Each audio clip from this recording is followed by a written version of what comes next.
Last session, our adventurers were about to bed down for the night in their prepaid rooms at the Hairy Lemon Tavern, wanting to get a good night's sleep before meeting with their next employers on the morrow. Given the recent escape of the shape-changer Serek, who has sworn vengeance on Vayne, Rook decided to crash on the floor of Vayne's room so that he wasn't alone during the night. However, when Rook entered the room, he found that Vayne was nowhere to be found. Rook quickly alerted Roshana upstairs and Kato downstairs to see if any of you had caught a bead on him, before heading up to scour Vayne's room for clues. Most of Vayne's belongings were still in his room, including the trickster's hat, but you did notice that the latch on the window was undone, meaning that the window was a likely exit. Looking to the alleyway below, you each hopped the window, with some having more softer landings than others, and found a set of tracks which evolved from footsteps to the grooves of wheels that turned from the alleyway onto the main road of the Royal Sea Lane. Rook attempted to cast Locate Object on Vayne's silver perfume necklace. Unfortunately, nothing picked up within the mile. The party, sans Vayne, spoke to a tavern patron smoking outside, who reported seeing a black carriage with nice horses heading in the direction you were looking down, and you decided to follow the trail north. You continued on for 2 hours down this thoroughfare, keeping an eye on the alleyways left and right for the black carriage which presumably Vayne was shuffled in, until you reached the docks. You spoke with 2 dock workers left on watch about the carriage, but they said they had not seen a thing, especially not fancy horses. You speculated that the kidnappers may have dumped the carriage and continued on, disguised the carriage in some way, or took off down a different alleyway, and you missed the tracks. Disheartened by the cooling trail, Rook tried once more to locate Vayne's necklace, but the spell was not fruitful. At this point, you felt that Vayne and his abductors could be behind closed doors, or even within the catacombs at this point, and beyond your scope to locate him. It became apparent that you would likely need to return to the guild in order to contact or locate Vayne, especially if his captor, most likely Serek, was cloaked from divination magic. The more you thought on it, the more this quest that you have taken seemed to be a trap. The wording of the quest and the amount of money offered seemingly too good to be true. You opted to go back to the inn for the time being to test your theory, before making the long journey back to the guild. You checked in with Bernard, the barkeep once more, who reiterated that the messenger of the quest was a businesslike human man, scrawny with cropped brown hair. Back up in the rooms, you gathered Vayne's belongings, scooping his hat off the nightstand.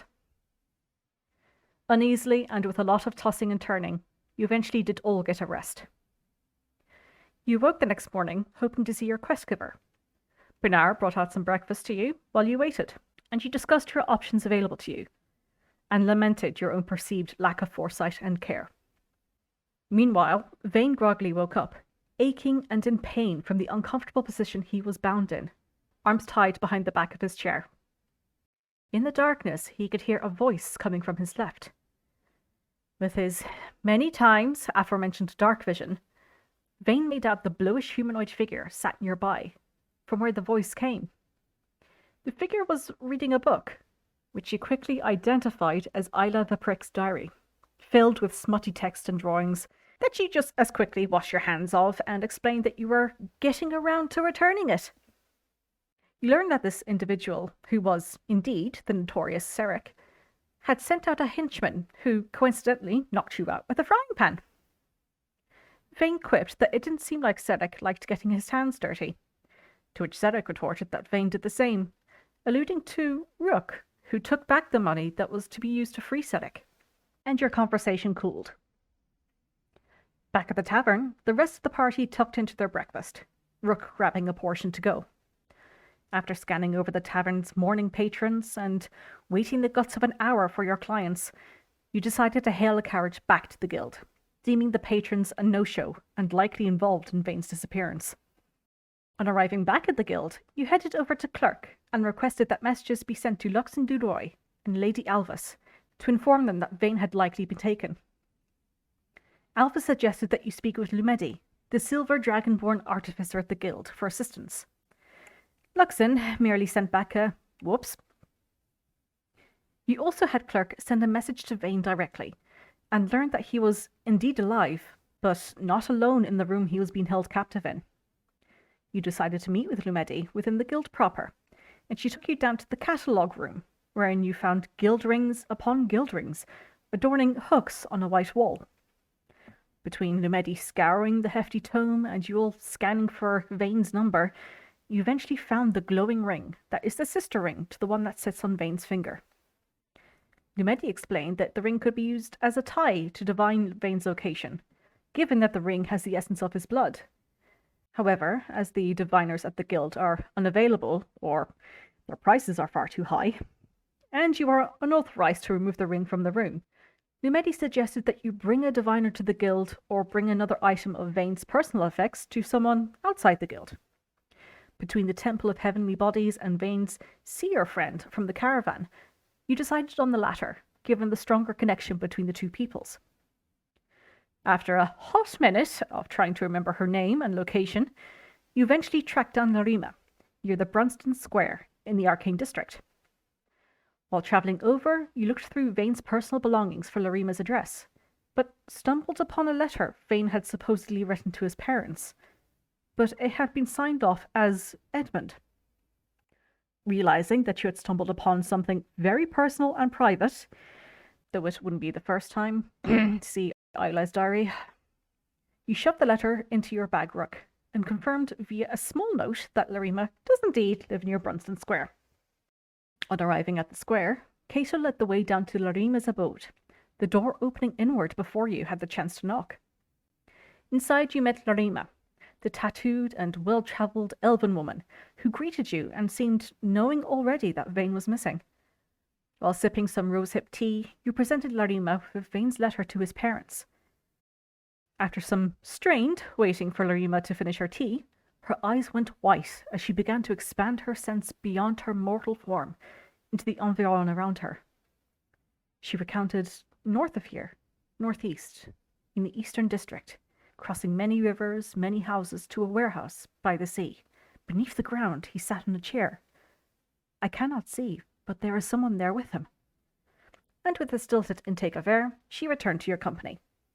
She also recounted ships about the warehouse, with their hulls unfinished, when you pried for more information.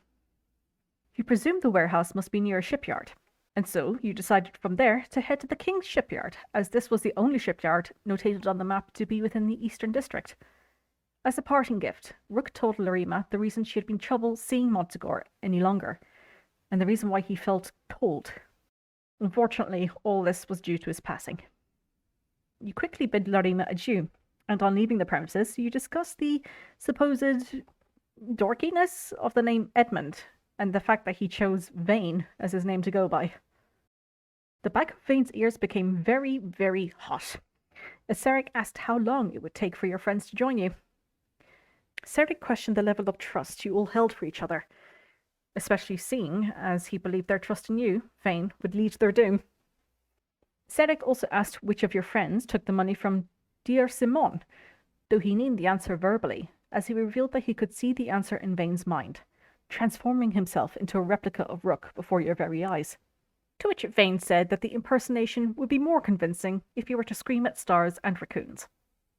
When asked how long Sarek had been with the caravan, he revealed that he had been with you for a couple of months, and that it was a strike of good luck for him to take over the living of the tubby caravan master, Prissy Montegor. Enraged, Vayne tried to terrify Sarek with his words and bardic magic, but failed to do so. On seeing this, Sarek smiled and relished in telling Vayne on how easy it was to capture Monty and lock him away in the carriage to torment him, and that he deserved it. Vayne assured him that it was good luck for him, in that Sarek's kidnap of Vayne would see his own demise. Vayne also said that Sarek's own poor actions got him where he is today, especially with the blades. When Vayne stated that Sarek was not going to change his mind on the person he knew and cared for, Sarek replied that he wasn't there to change his mind at all. He was there to make things worse. At a failed attempt at vicious mockery, Sarek reverted to his original form and gagged Vayne with a rag about the corners of his jaw. The rest of you decided to head on over to the King's Shipyard, where you found a number of buildings and workers, but no large warehouses or suspicious black carriages. The warehouses that you did see were chocked full of timber, ready to be used on the ships, and, being so close to the water, their drainage system was also very simplistic in running straight into the ocean. You gathered that the ships here were all functional and in use, and were just merely being maintained in this shipyard. You decided to head down the coast to see if there were any ships in the earlier phases of construction. You got as far down as the shipbuilding process was taking place, but nowhere on this stretch did you see a large, open warehouse with exposed hulls. You continued onto the pier you reached the night before, eventually turning down the road and following the coast for such a warehouse, until eventually you reached such a one. Rook used the trickster's hat to turn the party into dock workers, wearing a similar kind of uniform, which allowed you to approach the warehouse with no hesitation. Within the confines of the warehouse, you met a well-dressed individual, adorned with clipboard and hat, who kept a close eye on you as you headed into the warehouse looking for your misplaced belongings. You kept an eye out for drainage systems and secret hatches while you were looking. Meanwhile, underground, Sarek was becoming impatient, waiting for these so-called brave, strapping, and competent adventurers. With Vayne gagged, Sarek felt free to speak his mind, calling both Vayne and the deceased Montegor idiots. Sarek admitted that he had tortured Montegor, who had tried to keep you safe, until eventually relenting, being kept alive until you entered Clancamrye. Sarek relished in telling Vayne how he made Montegor squeal, and how his death was due to his negligence in forgetting to feed his pet. Sarek lamented the fact that Vayne showed a lot of promise in being an underling for him, though his youth and the big city seems to have swayed Vayne's temperament.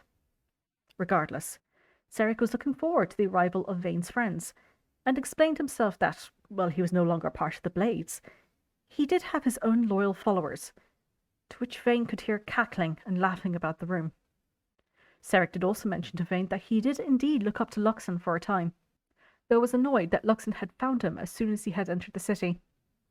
But at least he got to share the curse of being near Luxon with you, Vayne, and stated that as soon as he was done with you, he was going after Luxon. Back up top, the rest of the party scoured the warehouse for a way down. After scanning the various heavy stacks of timber and metal, Kato spotted a more open area by the foreman's desk, and noticed something directly beneath it. You headed over and found a hatch, which seems to have been locked. With nimble claws, Rook's finicky ferret made quick work of the lock, and you made a scramble down, but not before being noticed by the man in the fancy clothes and hat, presumably the foreman. When interrogated as to your business by the desk, Rook took a more direct approach, stating that your friend had been kidnapped, that he was in the basement here, and that anyone who stood in your way would face your wrath.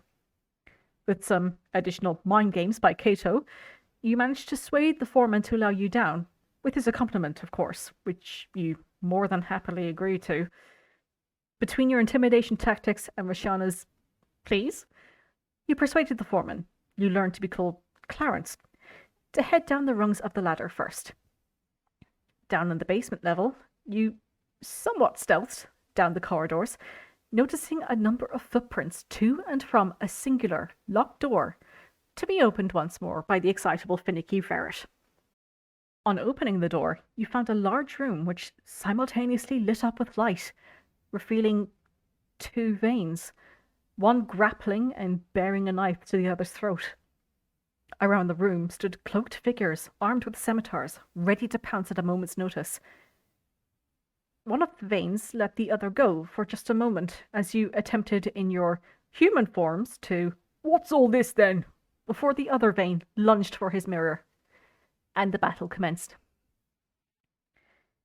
One of the Vaynes plunged a dagger into the other, debilitating him with the poison-coated tip, and he welcomed all of you to the fight. Both Vaynes simultaneously shouted, "Kill him!" each pointing at the other, which commenced a confusing and aggravating battle wherein you had to distinguish which Vayne was the real one and which was the fake. Filled with uncertainty, you did battle with the surrounding bandits around the room, as you shouted out personal questions to the Vaynes, questions to which the real Vayne should only know the answer to. However, both Vaynes were able to deny the knowledge of a person called Edmund, and they were both able to sing the promotional song to Roshana's family's butchers. In a completely unexpected turn, Clarence turned on you, attempting to shank Rook and pulling out a crossbow. Clarence demanded to know which of you took his money, and promised if you told him which one of you was the hobgoblin, he would let you go, and maybe even help you in the fight. After slaying his comrades, one being vaporized, another being sliced to pieces, and the other being racked with necrotic energy, the final remaining bandit decided to cut his losses and make a break for it, running off down the corridor and into the darkness. Finding that questioning the Vaynes was proving futile, Rook casted Locate Object on Vayne's shirt, allowing him to reveal the true Vayne to all of you. Knowing he was caught, Serek applauded your cleverness, but assured you that if he was going down, he would take Vayne down with him, before knocking the real Vayne unconscious with a short sword. Serek, still wearing Vayne's form, used his own fancy footwork and the unconscious body of Vayne to avoid attacks as Clarence continued shooting at you. Rook managed to heal Vayne up once more as Kato and Roshana chased after Serek, though Kato mistakenly did use his telepathic link to frighten the real Vayne during the fight. With a powerful boop to the nose, Roshana sent necrotic energy coursing through Serek's form, racking his body as his eyes went wide and he collapsed onto the floor. Serek's form dropped to reveal this blue, alien-like body, bereft of any discernible features, seemingly constantly shifting. Thoroughly freaked out, and now fearing for his life, Clarence bolted from the room to make his escape. At this point, Vayne attempted to take on Serek's shadow, a feat that is experimental and currently beyond his power, but the temporary link and closeness of mind that allowed Serek to read Vayne's thoughts bolstered it and made it possible. Confused by the appearance of a second shape changer in place of Vayne's form, but not wanting Clarence to run away, Rook charged forward and jumped onto Kato's back. Kato chased after Clarence, and Rook casted Entangle as soon as he was in sight, grasping his form and preventing escape. Or so you thought. After repeating an vicious cycle of attacking, escaping, chasing, entangling, and attacking, Rook eventually guided bolted Clarence, whose form fell off him to reveal the half-elven figure of Norro, Vayne's old caravan companion, who appears to have been working with Serek this whole time. You also gathered from his knowledge of the hobgoblin taking the money that he was likely posing as the deceased Simon, Inspector Pricket's right-hand man. Back in the room, a thoroughly confused Roshana looked over Vayne-turned-shape-changer, and uncertain if it was a shape-changer or not, you did heal him. You stayed nearby to watch on Vayne, Roshana, as he kneeled down and placed his hands on the deceased Serek's forehead. Inside Serek's lingering thoughts and memories that flashed before his eyes as he lay dying, you sifted through various images of friends from the caravan, the town of Gratzem, people in hoods, prison cells, and various other landscapes, Luxon's shit-eating grin, and the scream of a grey-skinned man as the heads of the people standing around him exploded. At the center of it all, against a clouded sky backdrop, you saw a grave with the inscription, Lucia Grensworth, a loving mother gone too soon. Vayne came back to reality as Serek's form fell off him like ash. With the dust settling, and you and the bodies gathered, the reunited party packed themselves up, and you discussed what to do with Serek's body. Your planning was cut short, however, as a warehouse worker interrupted you to inform you that the guards had been alerted due to the racket.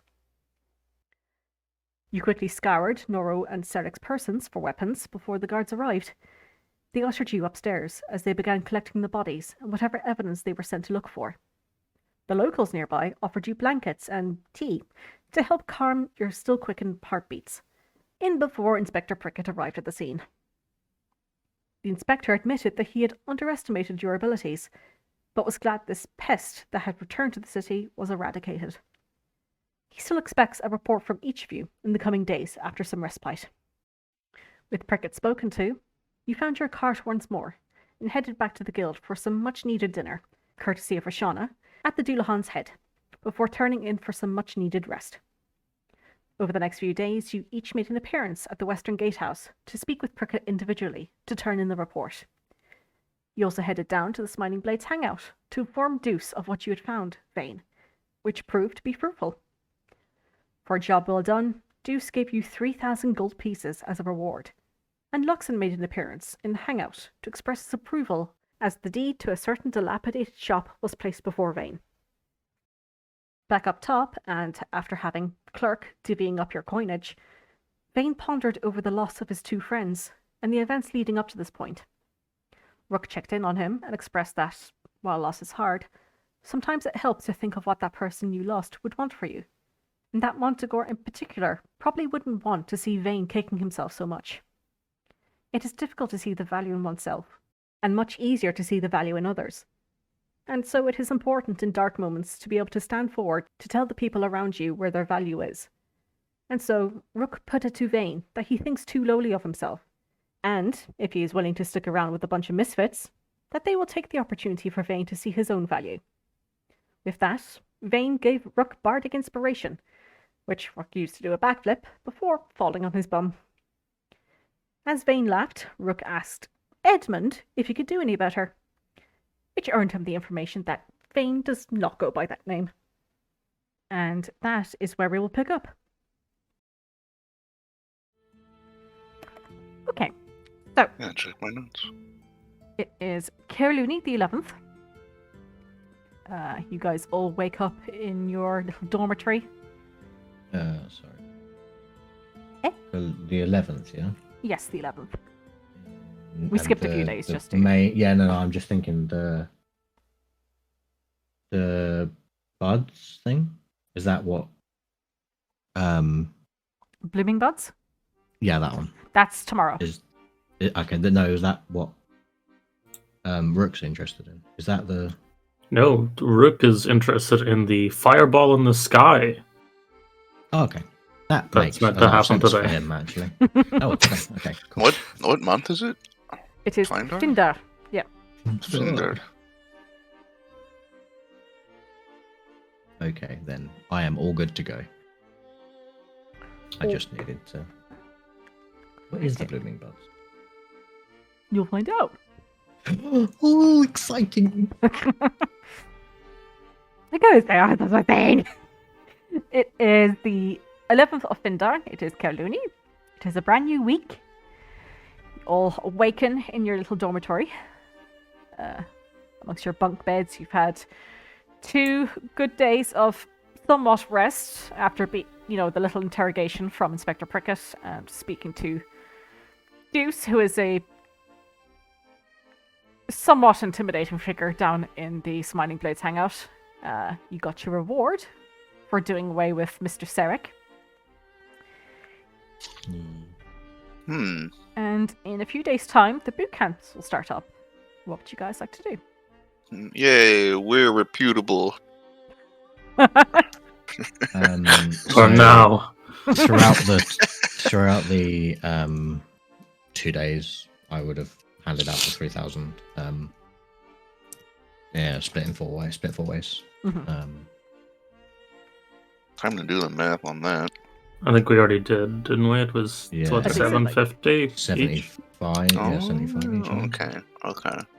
Yeah. Because I think Rook already got his switch to platinum at Clark. Right, yep, Vayne that's did as right. well. I That's just thought right. I'd re-mention it just in case you hadn't put it in. Yeah, yep. I mean, I'll take another if you got it. Oh yeah, just throw another 3,000 gold out. That's cool. If that's the case, it completely changes up my downtime activities. But continue. No! You should have plenty. No! And yeah, Vayne will have frequented the Smiling Blades for the past couple of days, and gone and sort of made dust angels in the dust in the shop. Yep. Oh, it's That's you. good. Oh, hi. Hi. Which one is this? It is Morona, the oldest. Okay. How are you doing? Fine.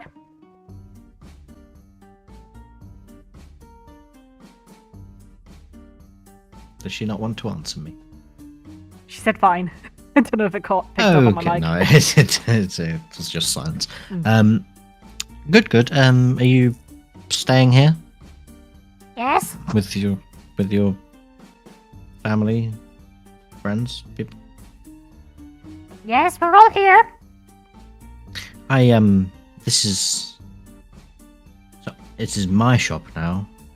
I was wondering if you would like to take the top floor for your shop. Wait, really? Yes. It gives you somewhere to stay, and at least while I'm renovating this place, which is going to take a while, you may as well make use of the space. Oh, Just don't burn it down. fat chance of that. Yes, thank you. Good. And if you find anything interesting around, let me know.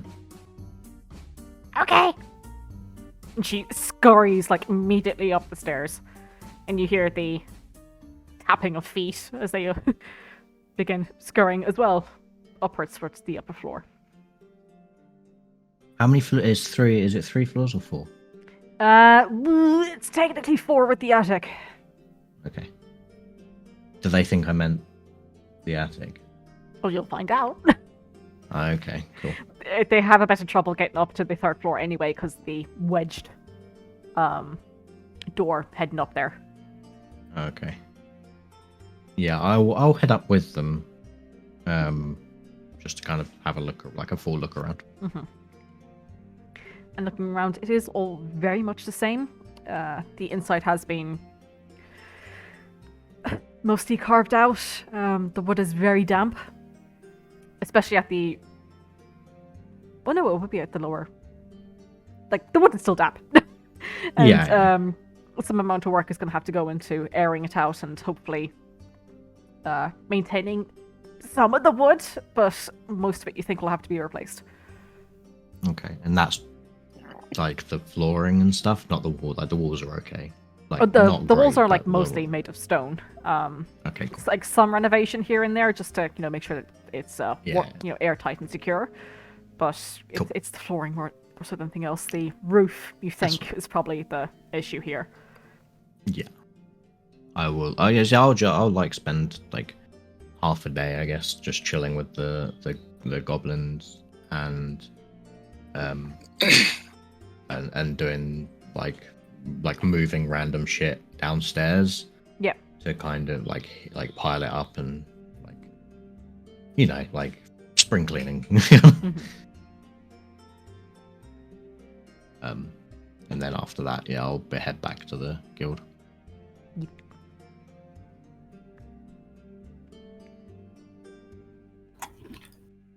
After getting up on the 11th, Mhm. Rook will be like a little disoriented for a second, and then when he like double checks his calendar, he'll be like, "Oh shit!" And then he starts running, runs down to Clerk. Clerk, Yes. I thought I had more time. I was gonna do stuff, and then Vayne got kidnapped, and time got away from me. If Is you there are an looking obs- for a is- therapist, I can put you in touch with one. Not from me, but I'll keep an eye on the others, and if it looks like it's going that direction, then I'll let you know. I'm looking for. Do you know if there's like an observatory in this city? I believe there is. Actually, I wanted to speak with you. Is that a separate point, or is it related to my thing? I believe so. Professor Gilmore was looking for you. Oh, perfect. For a particular reason, or just in general? Well, you had made an appointment with him back on Kairnavi Hmm. for today. I presume that is what it is about. And we've missed that appointment, have we? No, he is currently waiting for you. Oh, okay. Point the way. Very well. If you head into the guild building proper, head down to the far end of the hall, turn left, carry down the hall until you reach the spiraling staircase. Go up the spiraling staircase, take the hallway to the left, and on your first left will be a small office. You may meet him there. Rook looks over and back briefly just to see if he spots any of the rest of the group, and is like, they probably don't want to be leaving Gilmore waiting too long, so he'll run off. Hey, Rook. Oh, Kato, shit. Yeah. We have a meeting with Professor Gilmore, right now. Okay. So, where's Vayne? I don't know. I think he's All right, still I in guess. bed. You see Roshana is chewing on a piece of bread. Walking out of the Duran's head. Oh, wait. Clark, can you send a message to Vayne? Certainly. What would you Can like you- me to say? Can you tell him to, is he awake and can he get to Clark very quickly? We've got a meeting with Professor Gilmore. Very well. One moment, please. Hello, Vayne. Good morning. Are you awake? Morning, clerk. Yes, I'm awake. Get up. I'm up. I'm playing by Vale. Am I needed? He asks if he's needed. Yeah, tell him we've got a meeting with Professor Gilmore. Very well. One moment, please. Hello, Vayne. You have a meeting with Hello. Professor Gilmore. Oh, shit, that's today. I'll be down in a moment. He will be down in a moment. I mean, this one's really on us. We planned this meeting while he was kidnapped. True. I have a Vayne will game. What are like- we meeting about? I forgot. We're here to talk about changers. Yeah. I see. We can talk about other things. I actually do have a couple of questions as well. Hey, so we made this meeting about something, but we fixed it, so... Well, we didn't know how long. Vayne was going to be kidnapped for. That happens to me at work. I'll be stuck on a problem, and then I'll ask someone hey, you know anything about this? And then while I'm waiting for them to reply, I'll figure it out. Yeah. Just have to send them like a ginger. Thanks. So I have to make sure I delete the message before they actually reply. No. But and then I've you gone out of gaslight my way. them. Yeah. That wasn't the question. No, that wasn't the question at all. Why would I ask you a question? Vayne packs up. He was just playing and writing songs. Then he comes down. Hurry up, Vayne. Come on, follow me. I follow along. Okay. I go, hello, clerk. And then I walk away. Good morning, Vayne. You head into the guild building proper, and indeed you see the long hallway that you're becoming more accustomed to now. Various different statues interspersing doors between them. You get to the very far end, and you do indeed see another hallway. You turn down it, see a spiraling staircase that leads upwards, which you climb. Eventually, you get up to the top, take another hallway down to the left, and that first door on the left is apparently where you're meant to be. Okay, I'll head on in. Or I'll go up and I'll knock. Whoa. Check it for traps. What? Give me an investigation check. Just before we started, where I was talking about doors. So,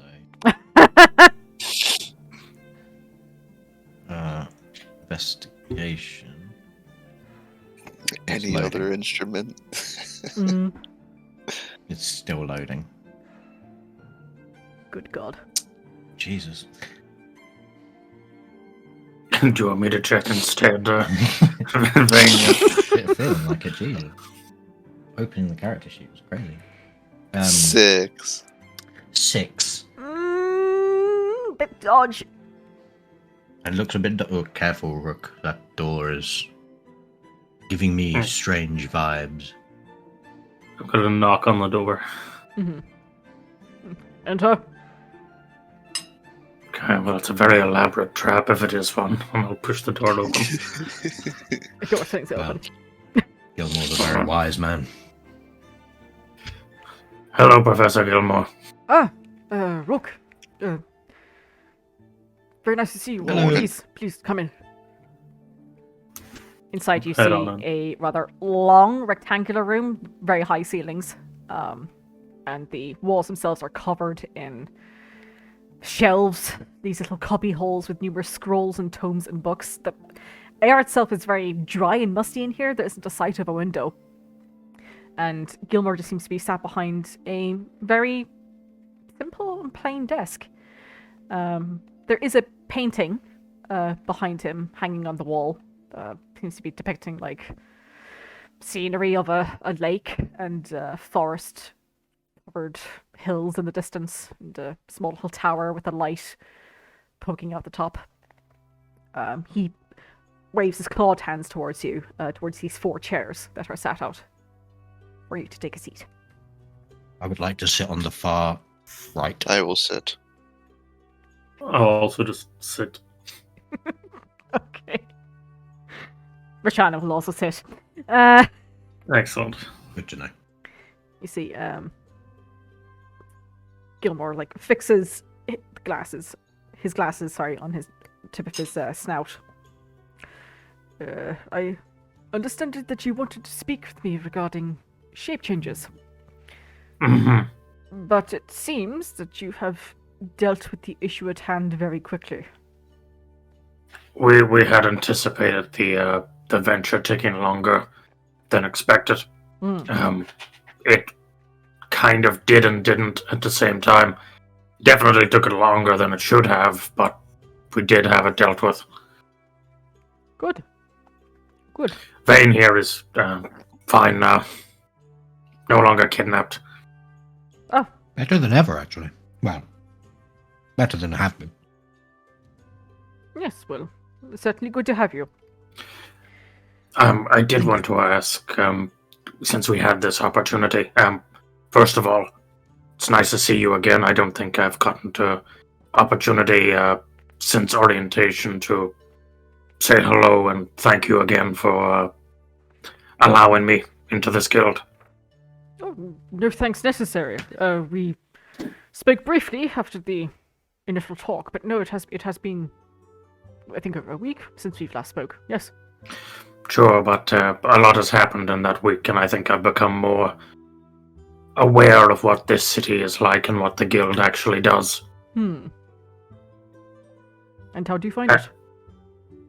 I think I've been enjoying it. It comes with no lack of opportunity and direction. Certainly. I find that in a city like this, it can be very easy to become distracted if you're purely self-motivated. So by having something that can apply you with direction and challenge, it can be quite fulfilling. You see a wry smile crawls across his mouth. Indeed. I also wanted to ask, when we were taking the opportunity to use the library to research our to-be quarry, we did find that there were sections of the library that were off limits to normal guests. Yes. I just wanted to know if there were, since you seem to be someone who supplies information to the library relatively often or in larger bulk than most, what would one have to do to get access? And also, do we know what vein of information is kept there? No, sorry, no. Oh, sorry. I think he's referring to Vayne in terms of the opposite to an artery. a okay, blood course. right, yeah. Yes. What type of information? What is the nature? Well, I had been hoping to make you privy to this, whether you are quite astute. So it's no wonder that you've come across this already. We have a means here at the Guild of keeping in touch with current events from our adventurers. We have a number of groups across Cali at the moment, and some are beyond. However, they send information back to us that is not necessarily privy to other persons. Unless we deem it necessary, of course.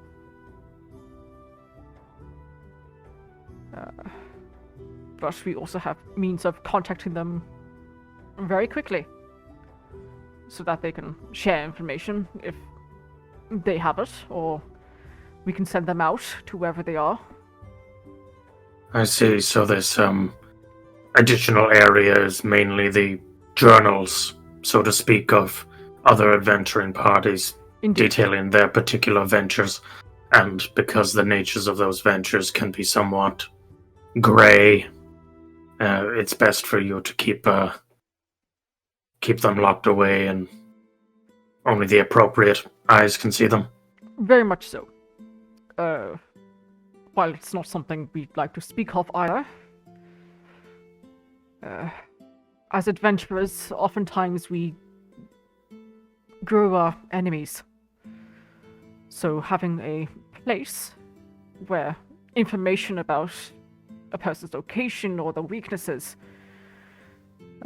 it has to be kept very much hidden to protect them as well. It's very much a give and take in the situation. Our groups across Cali as well can communicate with each other through these journals as well. Oh, interesting. It's very much a network, an adventuring network that we formulated, but it is run somewhere in the library, yes. Okay. Well, it'll be interesting when we've finally gotten enough of a foothold that we can begin to network with these other groups. I'm afraid to say some of the only groups we've seen so far are no longer with us. Indeed. Which is why I wanted to hold on to this appointment that you had with me today, despite your dealing with the shape-changer. I want to express to all of you our congratulations. And our thanks for your hard work and effort. As I'm sure you've come to learn, shape-changers can be devious and a dangerous sort. Especially one as adept as Master Serek. And that is no little feat that you have accomplished in finding him and putting a stop to his exploits. I found him first. Did you know of him? Indeed. He must have quite a reputation.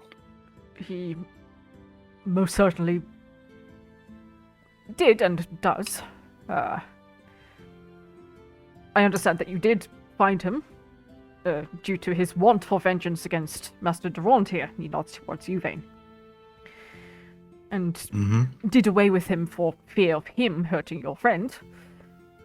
However, had you not intervened or succeeded in killing Serek, it is likely he would have returned to his old ways before joining the Smiling Blades, and brought the end to many lives and livelihoods within the city. That is the reputation. He was an assassin. He was an assassin before the Blades, then. Yes, indeed. And that is the reputation that you are referring to, Mr. Astri. Which is to say that you have done a great service for the city, and should be celebrated, though I'm afraid you'll have to wait until the guards have finished their report. Naturally. Speaking of, as you've come to understand in your very brief time here with us, we often have to work with the King's Guard, though it is also certainly not without issue. Yeah, I was going to ask for some clarification on that because it seems like we were in a position where we were sort of working the lines between the guild and the guard, and who to give information to was somewhat ambiguous. Quite often we leave it to your discretion. As you are now becoming quite established within the guild itself, however,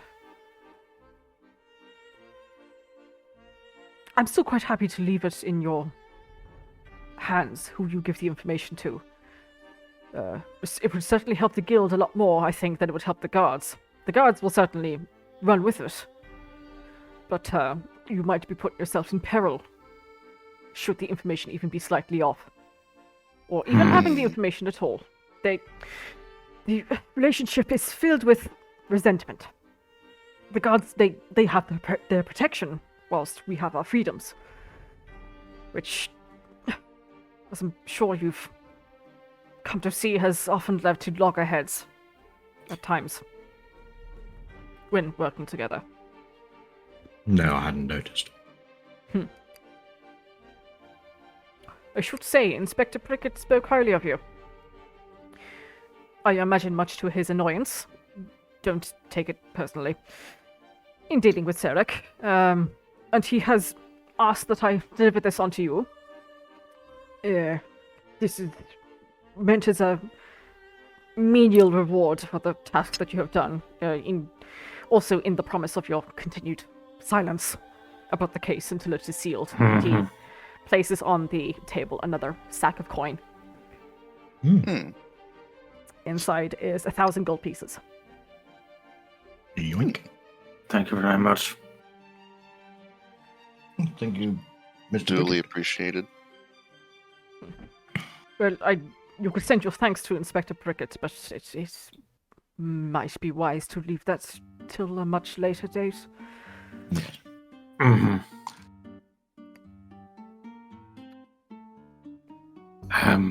I don't know if there was anything else you wanted to discuss, but you wouldn't happen to be familiar with a fire in the sky that's meant to happen today? Oh, yes, Vayne was speaking to me. She informed me that there is to be a celestial body crossing our skies, and yes, that is something you are interested in, is it not? Yes, it is. I was actually, it's kind of embarrassing to say, but I was asking Clark if there was any observatories in the area before he reminded me of this particular meeting. No worries at all. There is an observatory in the nature sanctuary. Please feel free to use it. I often use the space for my research, however. I've managed to clear a decent space, so please use it if you like. I've given the staff there a key to allow you entry. Excellent. Does much of your research involve observing the celestial bodies above? A fleeting fancy, really. Unfortunately, my work with the Academy often has me bogged down, but on the spare occasion I can look elsewhere, I certainly will. Admirable. Should you ever find anything of particular fancy and you find yourself without the time to investigate further, feel free to send a note my way and perhaps I can, at the very least, observe in your stead. He gives a nod. Thank you. I'll keep that in mind. There was indeed one more thing that I would like to speak with you about. He gives a quick glance out of all of you, just catching your eyes briefly for a moment before flicking on to the next person beside you. You should know that out of all the invitees that joined us here last month, your group has proven to be the most efficient and hardworking in your employs. You've taken on numerous quests in the short time that you've been here. The rest are either still banding together, and finding the rhythm, taking up the occasional task or two. Some have left us entirely, and unfortunately, some not of their own accord. Yeah, as you mentioned, Rook, it is my understanding as well that you were the ones to help recover some of our fallen invitees and do away with a giant mimic that had felled them. That was certainly a interesting Tricky encounter. situation. For that, also, you have my thanks. And I ask that you let this be a reminder that adventuring is very rewarding, but life is also terribly fleeting. Indeed. Each year, we hold a dinner at the Guild in celebration of the new cycle and good fortune, as is the motif of Findar, I believe. And we share it with others we've crossed our paths with. As our up and most coming adventuring group, and in thanks of your most recent efforts, I would like to extend to you an invitation so that you might join in as well. I think it would be a good opportunity for you to meet some of the more established folks here in Kali. I'm certain some will be in need of adventurers. The dinner Is there... My apologies. Carry on. Oh no, I was just Could wondering, be is a- there a dress code? Well, it's certainly a very well-to-do sort of dinner. We do take the opportunity to be well-dressed, indeed. Excellent. My apologies, Kato, you wanted to ask something?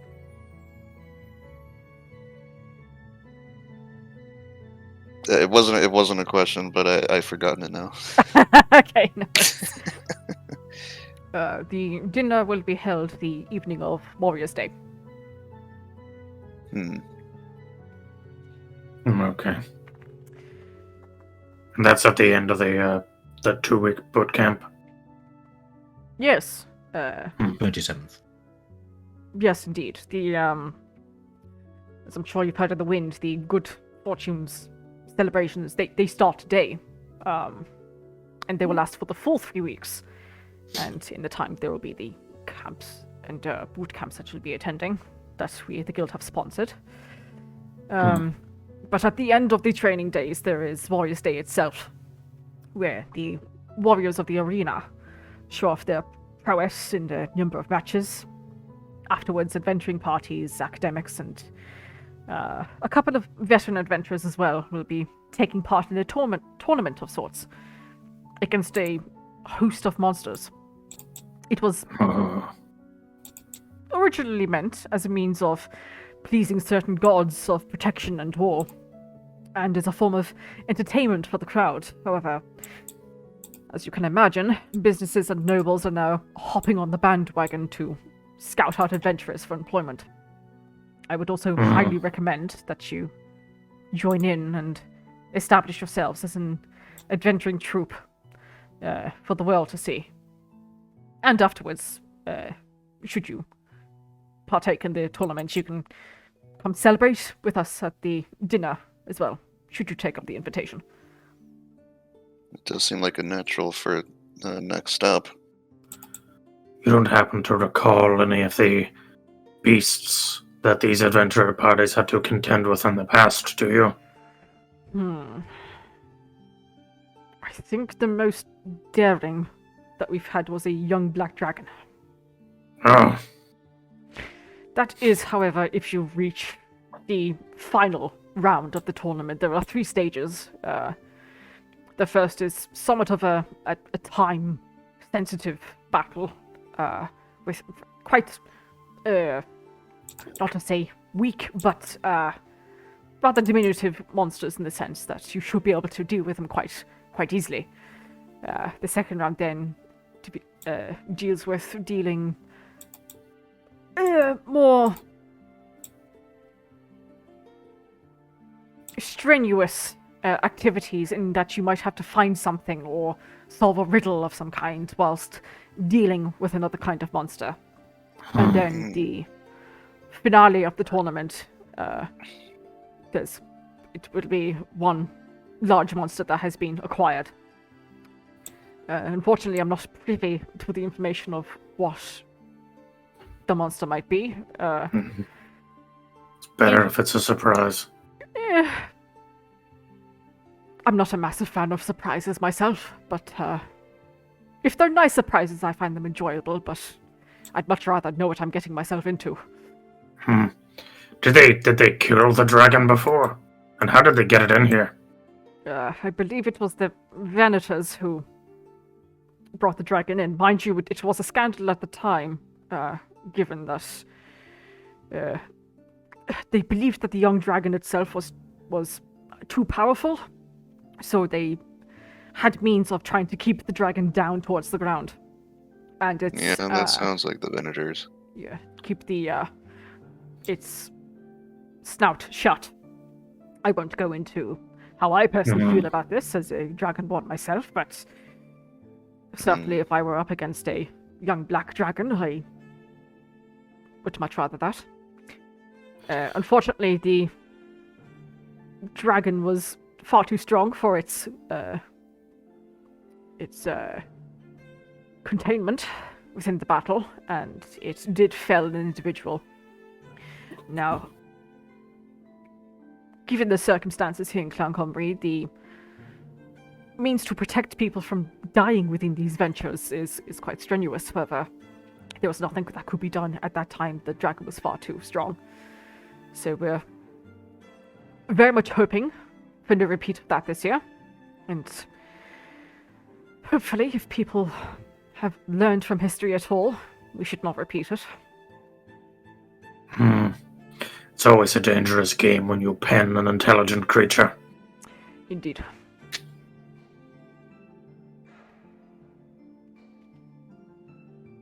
I believe it is Lord Followdwin who puts this Warriors Day together.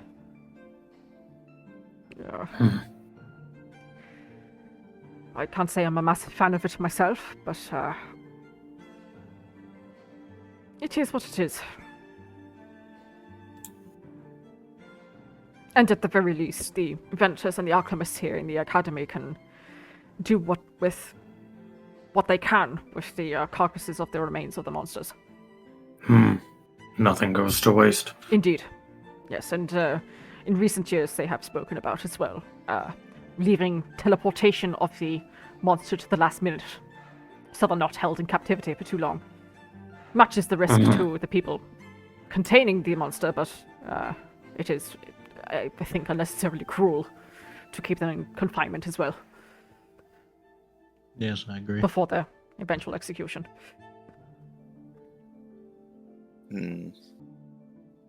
So was the dragon slain?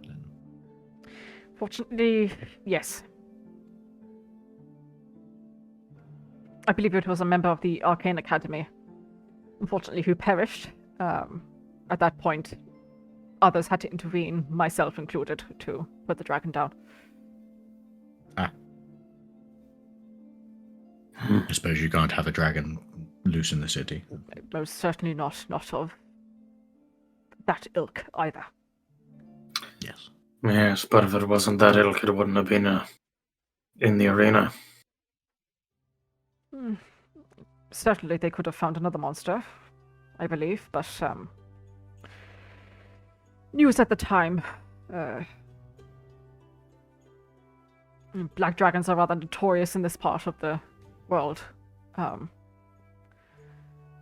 I think it was Lord Followdwin's predecessor that wanted the black dragon specifically for the notoriety. But as you can imagine, he's not Lord anymore, so... Well, it'll be interesting to see what this new Lord puts together. Indeed. The past few years have been alright. We'll see what happens. Couldn't they just do a concert? During the celebrations of good fortune, there are many concerts, many theatre plays. I myself will be attending the opera soon. Art, theatre, music. It's all very much enjoyed and celebrated this time of year in hopes that the gods will be happy and they will bless the harvests to bring the people here to next year. Fair enough. Is there anything else you would like to ask me? Whilst I have you here, I know it's quite difficult to get hold of me when I'm researching. Sorry, go ahead. No, go ahead. I think yours might be more pertinent. I was just going to ask, I am going to see if I can, hold up in the observatory today, to see if, I can observe what's going on. Do you want me to... I'd like to invite you to look, but I know your time's valuable, so do you want me to send a message, or... If something comes of this, fire in the sky? Well, I do believe Fern said it was later in the evening. I should be available. I would very much like to see it myself. Well, I'll be there anyway, so if you have the time. Please, yes. It's a date.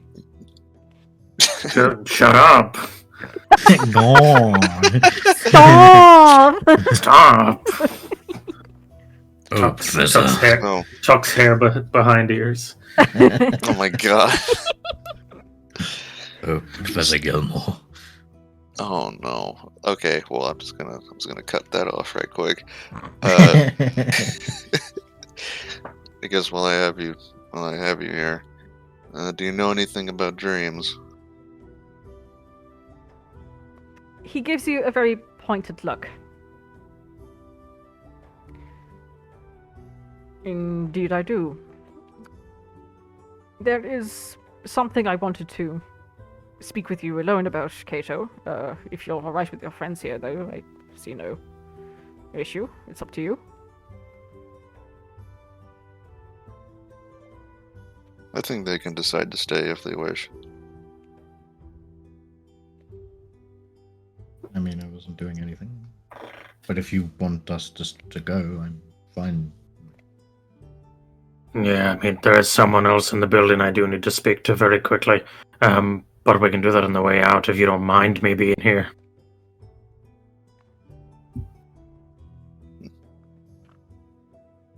I mean, it's your private matters after all.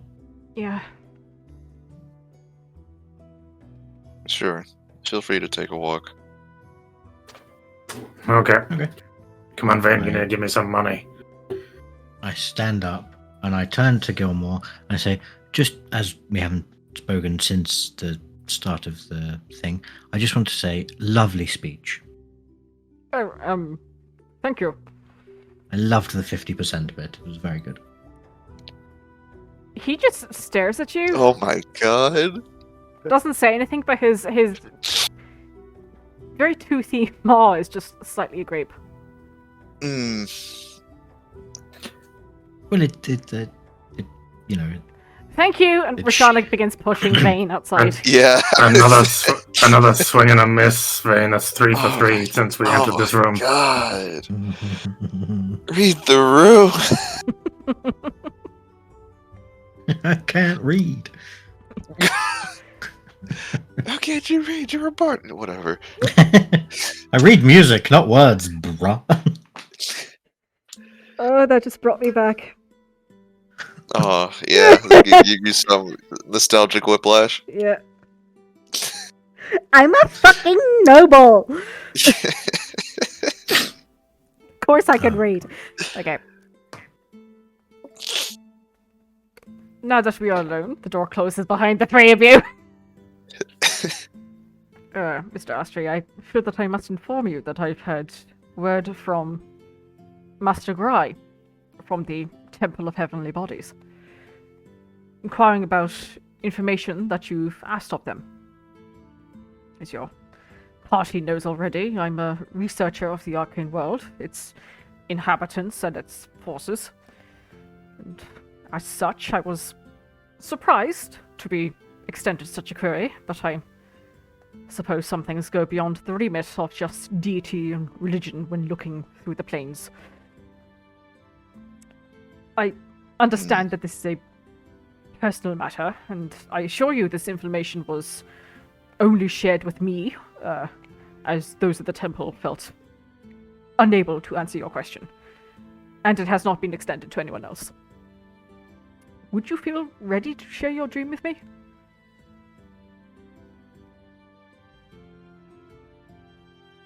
I have no reason to withhold. Okay. I will hand him the recorded transcript. Okay. And you see his fiery orange eyes begin scanning over the letters.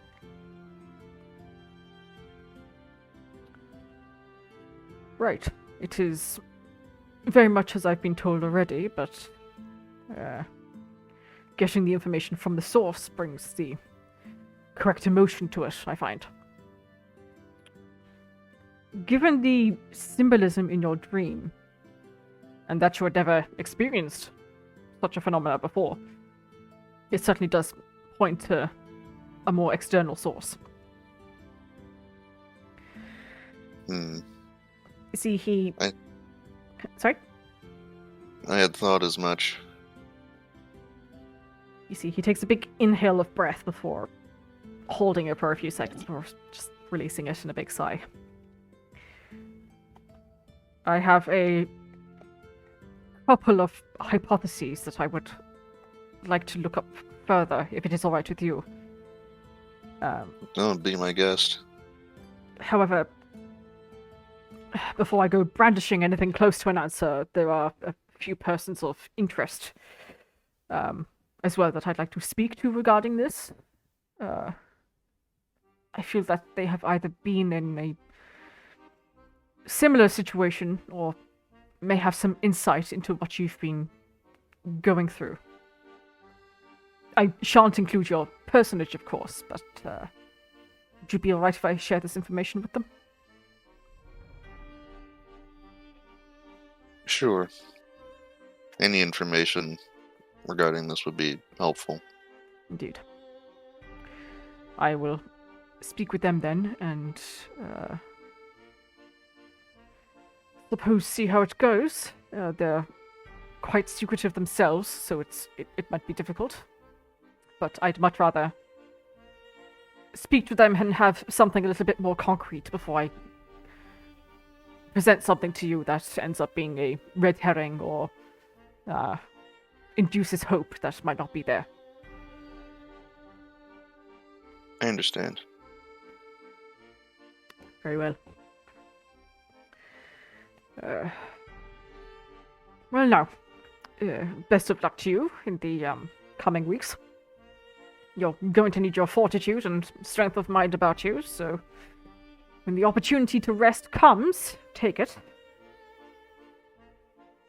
He says, peering down at you through the little half-moon spectacles that he has. I will. And please do consider amongst yourselves the tournament and the dinner party. It would be good to have you there. I think with the month we've had, I think it'll be on our docket. Yeah, very well. I look forward to it. I'll stand up and small bow and leave. Mm-hmm.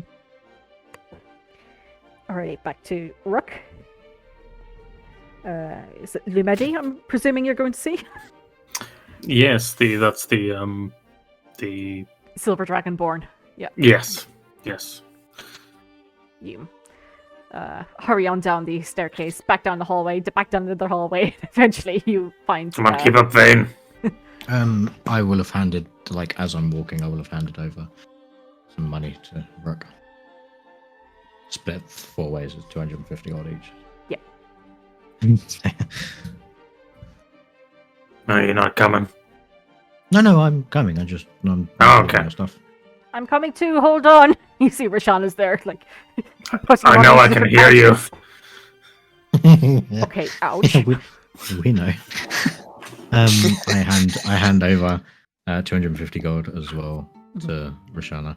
The logistics of this, I'm not 100% sure because I'm walking, but we'll make it work. Alrighty. And eventually you reach Lumede's I room. knock on the door. Come in. Hey, Vayne, do you want to check for traps real quick? Ah, yes. Just give us a second. Okay, give an investigation. 17. Okay. You give the door a good look. And you come to the conclusion that the hinges could do with a bit of oil. Potential tetanus, but apart from that, you're okay. Okay, well, I'll avoid touching the metal parts. I'll push the door open. Okay. I'll walk in with him and say, you should really oil those hinges. Oh, don't. I mean, they make stuff in here. You don't tell them how to do stuff. And speaking of, you see at this massive wooden workbench, the Sylvan Dragonborn Lumedi is currently sat, kind of stooped over and hunched over this little gadget that they appear to be working on with a screwdriver. Yes? If you recall, I was in here before talking about the repair of a umbrella. Ah, yes, indeed. I've been working on it here and there, but still needs some... It'll be a bit of time. Yet. Correct me if I'm wrong, but I think we said, what was it, 200 gold for the repair? I believe so, yes. I've since decided that I would like the item, and I'm here to pay the 200 gold. Sorry, you want it unfinished? No, I just want to give you the gold now, so that I can have it. We spoke before about selling it and splitting the profits, Jazz. Yes. I have to tell you, this might take a couple of months. It is myself here. Okay. But every now and then I do get a couple of helpers in. It's just my workload is quite heavy at the moment. What do you need for someone to help? Like, who helps? Yeah, someone used to enchanting and creating magical items. I'll keep an eye out. How does one learn to do that? Well, I learned my craft back in Lythandrios. You can go to certain schools of magic to do it.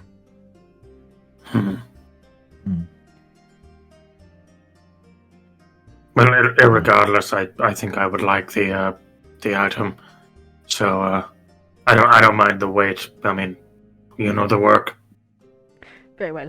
I'll put you down in my books then. She pushes back the little gadget that she's working on, pulls off a hefty tome and writes her name inside and takes the 200 gold pieces from you before pushing everything back meticulously into place again. And she just gives you a nod and immediately just turns back to her gadget again and begins tinkering away. We'll see ourselves out. Good evening. Thank you. Close the door. Yep.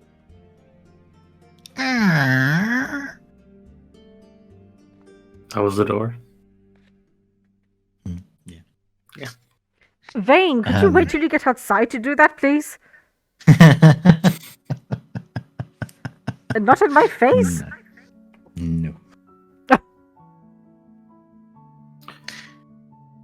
I'm sorry, Roshana.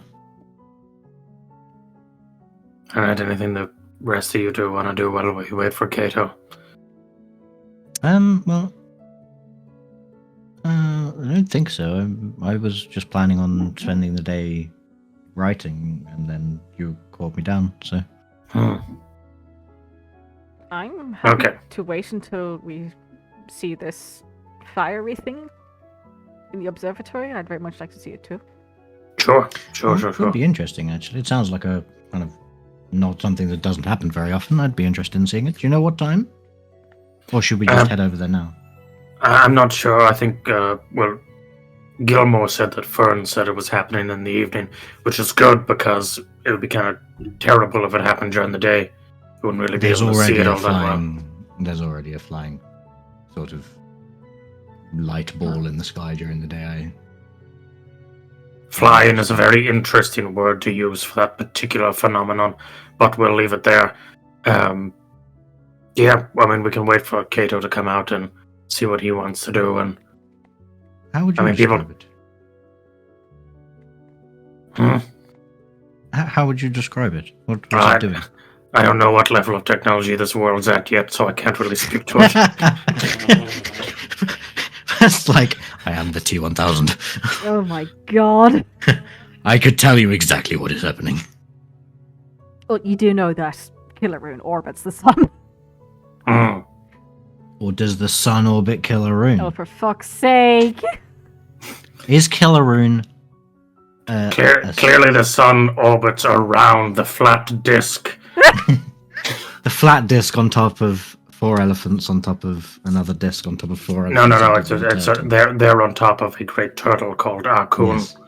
Ah, Okay, yes. we are the butter side up. The sun goes over the buttered side up, and then goes under the, the other bit of toast, and then comes up the next time. But it is a flat surface. We just happen to be the butter. That's why when you can hear people go, we're going butter side or we're going toastward. Ah, yes. Yes. Anyway, Excellent. let's wait for Kato. I'm then going to go and speak to Fern to get a better idea of when it's going to happen, because apparently she has a better idea. Yeah, sounds good. Yep. And it's not long, Kato, before, you finish your meeting with Gilmore and retrace your steps back to the entry hall. How was your secret meeting with Professor Gilmore?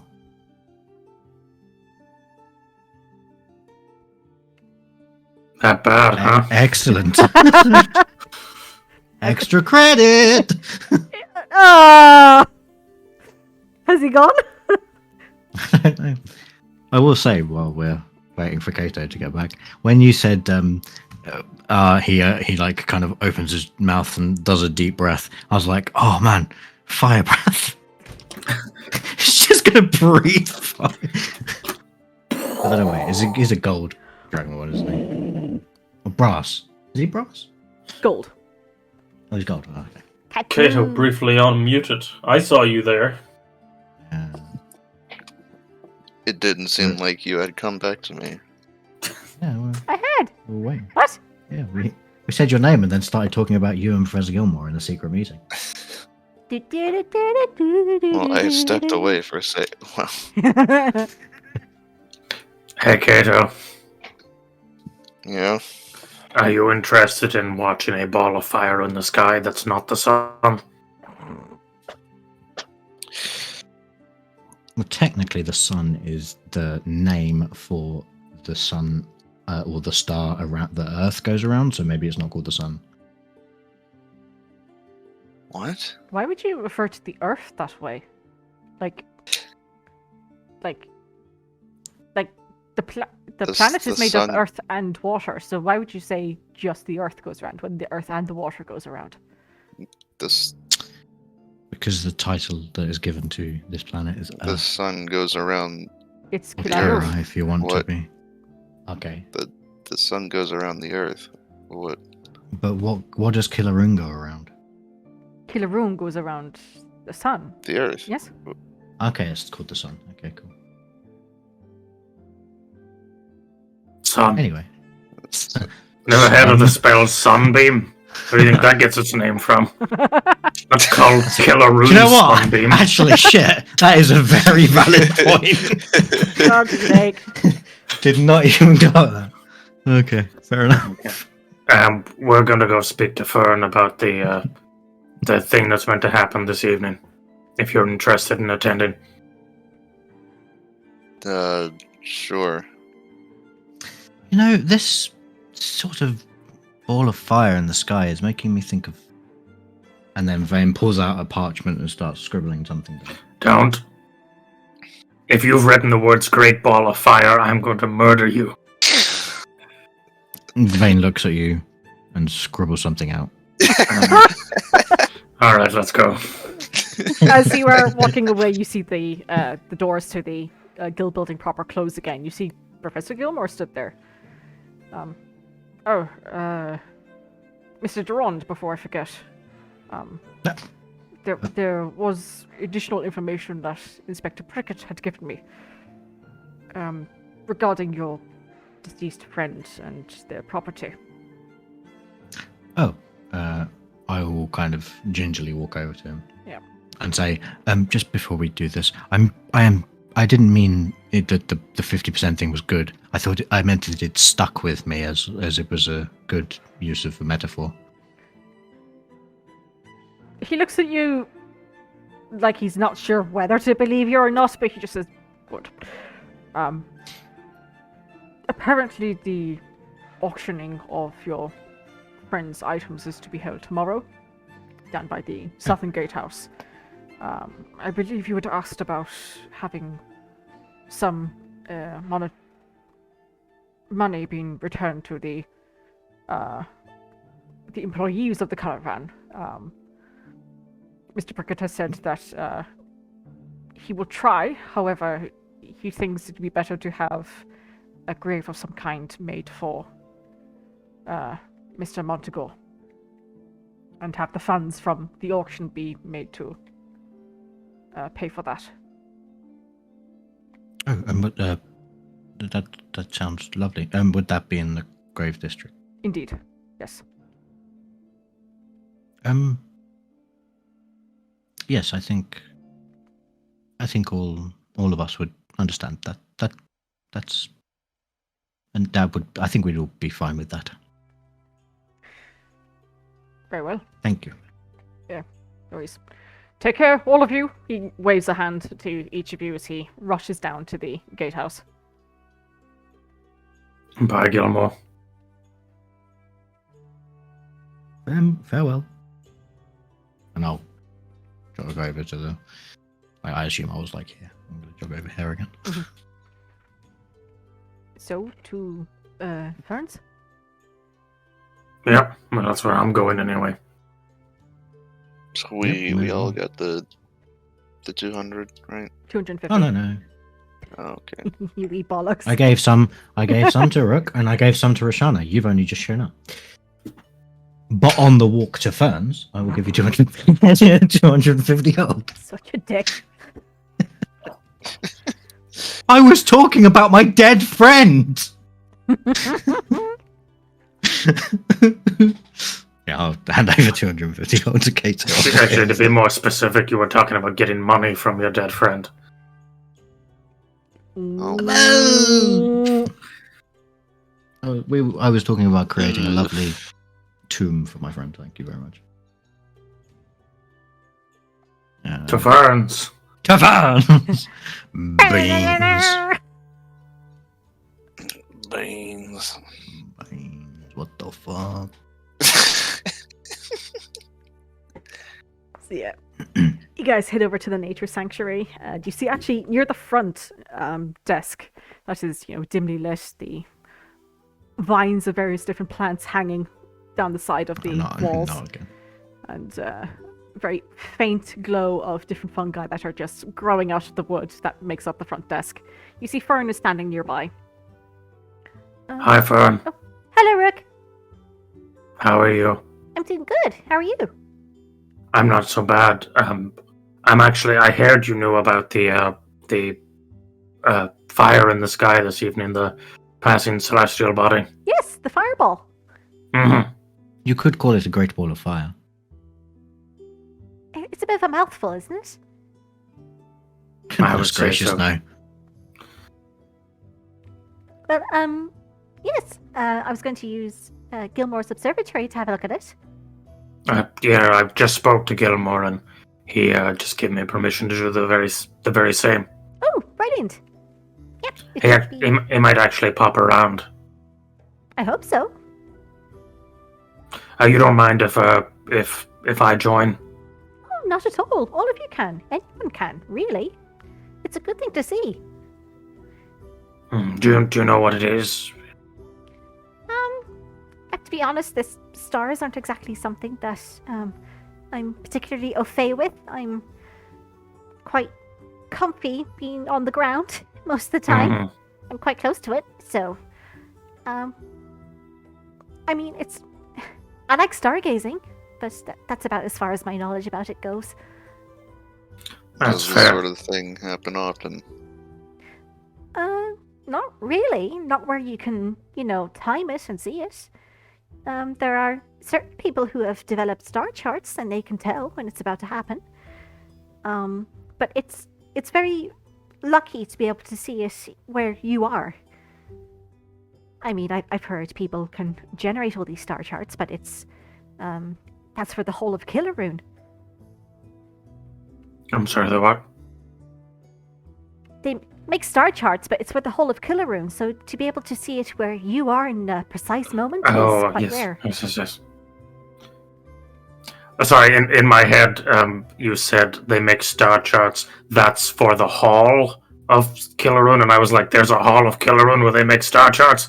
Point me in that direction. But you said the whole, so Yeah. Apologies. I don't know what the hall of Kilar'une would look like. Neither do I. Okay. Well, the fireball should be here about 10ish tonight, after dinner. Oh, lovely timing. Perfect. Well, I'll definitely be here. I might actually, since I'm here, I might go up and take a peek at the observatory. I've never been in a big one. Sure. Just follow down that hallway. There should be a staircase, and just goes right up. Thank you very much. If you all have anything else you need to do today, by all means, I'm going to check this out for a bit. While I'm here, I might have a quick see how Planstiffer is, and then maybe head back and do some more writing. Oh, Vayne, I've been meaning to speak to you about Planstiffer. Hmm? Well, you see, we've had to remove him from the garden and put him back in a pot. It's a large pot, mind you, but they were starting to encroach in other plant spaces. Oh, where? Has he grown? Yes. Can I still see them? Of course. Follow me. And Genuinely fearful. she brings you down. Fern's little shop of horrors. Biggest, just like Day of the Triffids, but Planstiffer. Yeah. You head down, following the same kind of route that Fern has taken down before through the greenhouse area of the nature sanctuary.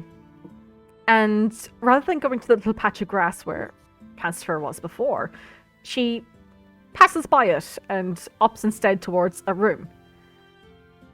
She opens it, and inside you see that the room itself is lined about the four walls with different plants, all potted. Some are stacked on shelves. But in the far corner, you see a 5-foot diameter pot Shit, man.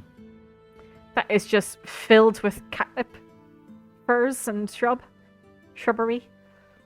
Schwubbery. That's a big fucking pot. Mhm. Can I sort of walk over to it? Sure. Fern kind of stands by the door as you do so. Hello, Planstiffer. And you see that the front of it begins to move up slightly, and you see the two little eyes that you've come to realize before. And then other bits beside it, other clumps of dirt begin to rise up out of the soil as well, with additional eyes. And in unison, you hear, Vayne! Oh my god, he hit puberty. Wow, you've grown? Yes!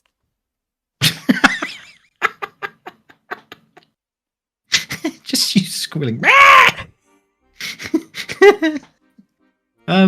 Wow. How do you feel? A bit cracked. A bit bit. Sorry, I can't. Cramped. You're It's a others. bit cramped. Oh, are you still growing? Yeah.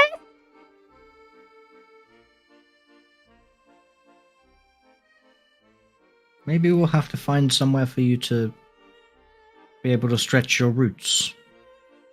Okay.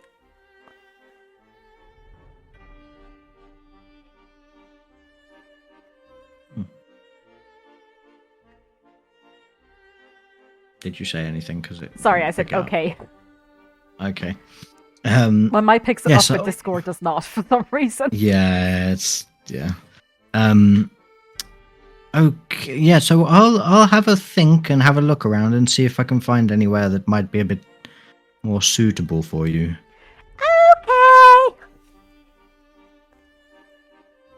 Okay. Try not to get too cramped in there. Maybe I could get you a bigger pot. Yes, we're I'll going look to do towards- that. Fine. Yeah. But Um, I'll be honest, we've changed the pot about, I don't know, 11 times already. Well, He doesn't seem to stop. well. We'll work it out, Planstifer. Don't you worry. Sit tight. Maybe yes. We'll find a better area for you. Okay. kind of turn and kind of like give Fern like wide eyes. Oh, it's good to see you though. You too. And evidently you're growing and doing well. Yeah, Fern ushers you out of the room and closes the door once more. This is what I was worried about. Catnip can grow quite extensively, Yes, apparently so. which I wouldn't Yeah. mind if it couldn't talk.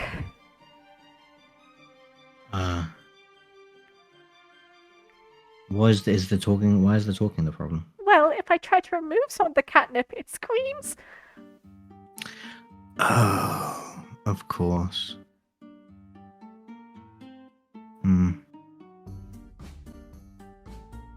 Let's have a think, shall we? And I'll kind of walk back towards the entrancey way, Yeah. kind of in a daze. Rook and Roshana follows you. I've got nothing better to do today. She follows you up to the observatory. You follow up the spiraling staircase, and eventually the space opens up. And where you thought you had seen a roof from outside, there certainly isn't one here. Again, it's like a domed, almost glass roofing, and you see that part of the window actually can be pulled back, exposing the entirety of this room itself, if so wanted. Though, mind you, right now the sky is quite dreary, so while it's very bright in here, the coloration is quite grey. You see that within the observatory itself, there is like an actual patch of grass surrounded by more plants and even a tree or two, surprisingly. However, they got it in here. And off to the side, there are a couple of benches with different pieces of paper, knickknacks, pens, and the like that it seems that Professor Gilmore has left up here while he's doing his studies. Mm-hmm. But from this position, it looks like whatever way you look, you can see out. Is there any like telescopic devices in here? There is, yeah. Is it like one big one, or is it a bunch of like little? Smaller Like, ones looking out in different smaller ones. directions. Oh, now this is cool. Yeah. Rook sort of takes a minute to sort of wander around the room, like looking up. Like know, a kid I- in the candy shop. I had something similar at home, except it was not like a roof you could see through, and more just lying on the roof. Oh, that works too. Well, you get less wet this way, I imagine. Oh, definitely. And it's a little bit warmer. It is nice and warm up here. Not that either of those things bothered me back home, but this is something else. Part of me was afraid that things like this would be forgotten about as soon as I entered the walls of civilized places. Too busy looking forward rather than up. Well, I mean, I can see how that would happen. My deity is of the moon, but I don't know that other people would share the same fascination with looking above. Yeah. Where did you say you were from again, Rook? I mean, it's the Sildari wastes, I believe. Oh, well, nearby. Okay. A forested area, large canopy tree. Oh. Good space to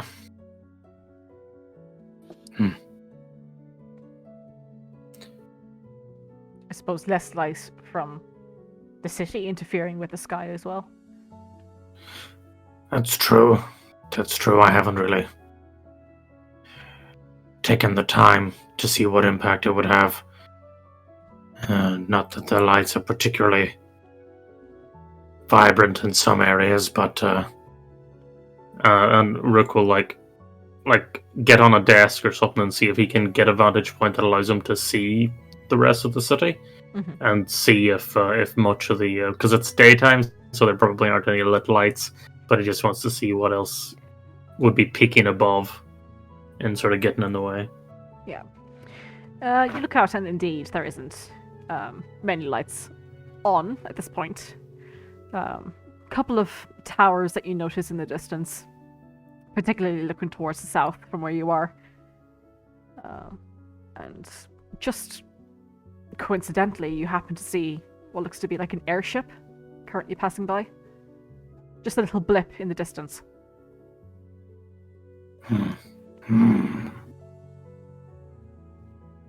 Fascinating. There's a lot I didn't know. I'm glad to have this opportunity.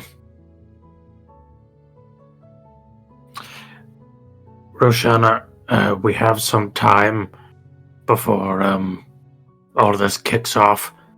I was thinking like maybe I could swing by your parents' place and like pick up some nibbles. Sure. Sounds like a great idea. I was hoping to go there myself at some point, and now that we have this extra money from the inspector, I think it's a good time.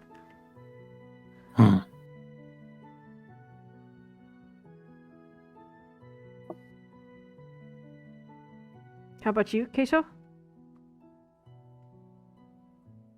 Yeah, I think that would be a good idea. Just for the sake of brevity, because Roshana's not here today, we'll leave this portion of it until next session so that Sure. she can speak to her parents, and I'm not putting words in her mouth or taking anything out of context either. Tell us all the secrets. Talk to yourself for 25 minutes. But you meet with Vayne downstairs, and Vayne, if you want to go with, you certainly can. It's up to you. Yeah, I mean, Vayne's kind of just trying to work out how to stop either slow growth or, like, I don't know. Okay. Excuse me. So yeah, we'll jump to the actual setting up the observatory. You gather your nibbles, I love nibbles. Perfect. make yourself a nice little spread. It's become a lot darker now as you're looking up towards the sky. And surprisingly, from the observatory, you stand up on that same desk again, Rook, and look out. You see that there's vastly, like, a large number of lights just coming from the city down below. But it's almost like once it reaches, like, the lip of one of the windows here, it's dimmed. Like some kind of magical effect has been placed on certain panels of the window panes to account for this light and let you see the untouched sky above. Because fuck light distortion. Yep.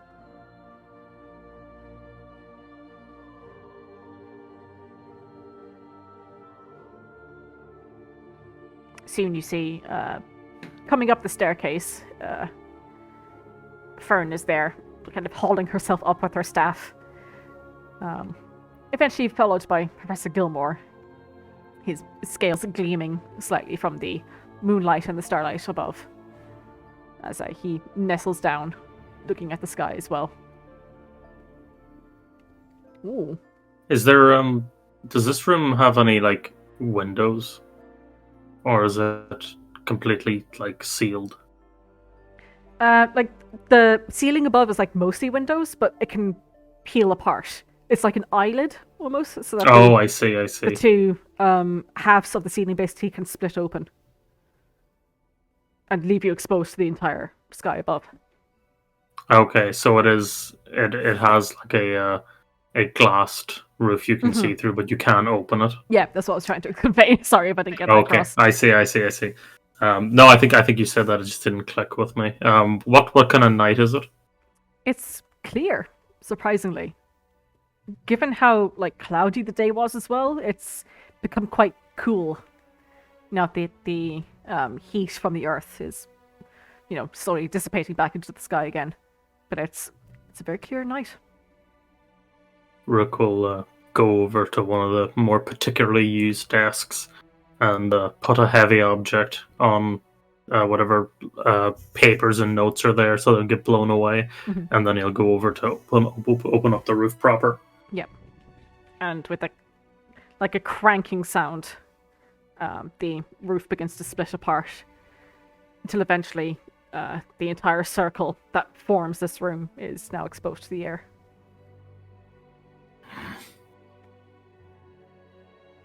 A little bit cold, but exhilarating. He just stares up silently.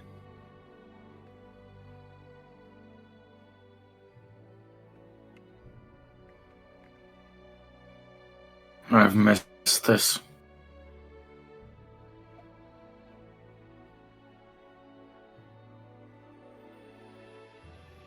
Remind you I of can see home? why. Reminds me of quieter days. I think that too. Need a little bit of excitement every now and then, but well, this is something you can come back to. And while it's changed a bit, it's also stayed the same.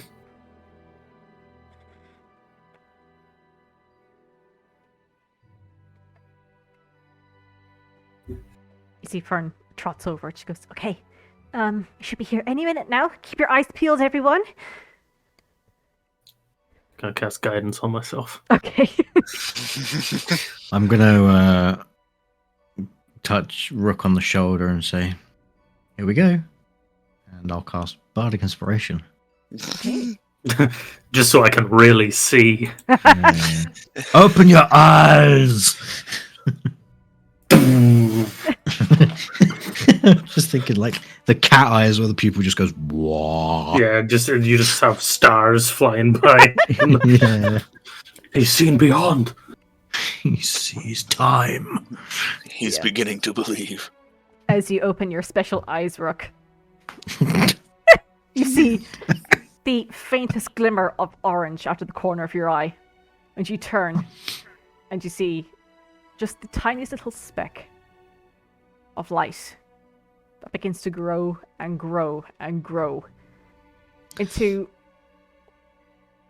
what looks to be almost like a glowing ball of fire begin to streak across the sky. It feels like time has slowed, but you know in your mind that this is happening in a matter of just a few seconds. I think subconsciously as well, Rook activates his like starry form, and just like stares up on it, unaware of it, as the stars in his form mirror that in the sky.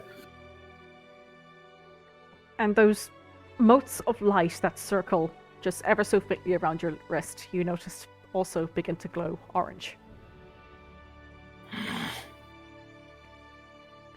And they become hot. Hot. Hot. Beautiful. Shit. Ow. Hot. Burning. Out. Skin. Wait. Ah! You look down and you see that Rook's hands are being covered in flame right now. You just hold them before you, Rook. Anybody What else? is happening? I don't think this is the emotions. Flames begin to grow and grow and grow and grow. I Don't will touch anything. I'll put my hands in the air, and I will do the feeling I get when I'm doing my my archer shot, where I project the energy out of my hands straight up and see if I can get any of the fire to follow suit. Yep. Wave And like you just don't care. Your Fern and Gilmore Roger go, Rook, quick, towards the sky! Yeah, no, I know. And just I got you.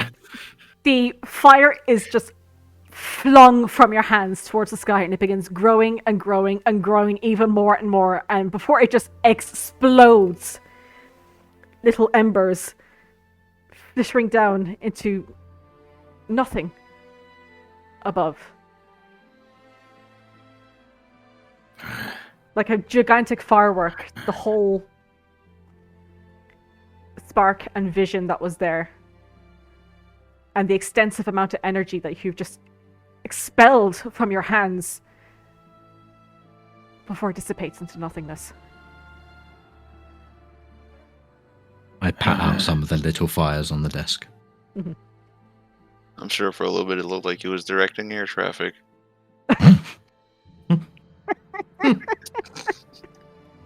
Rook just voguing down the runway.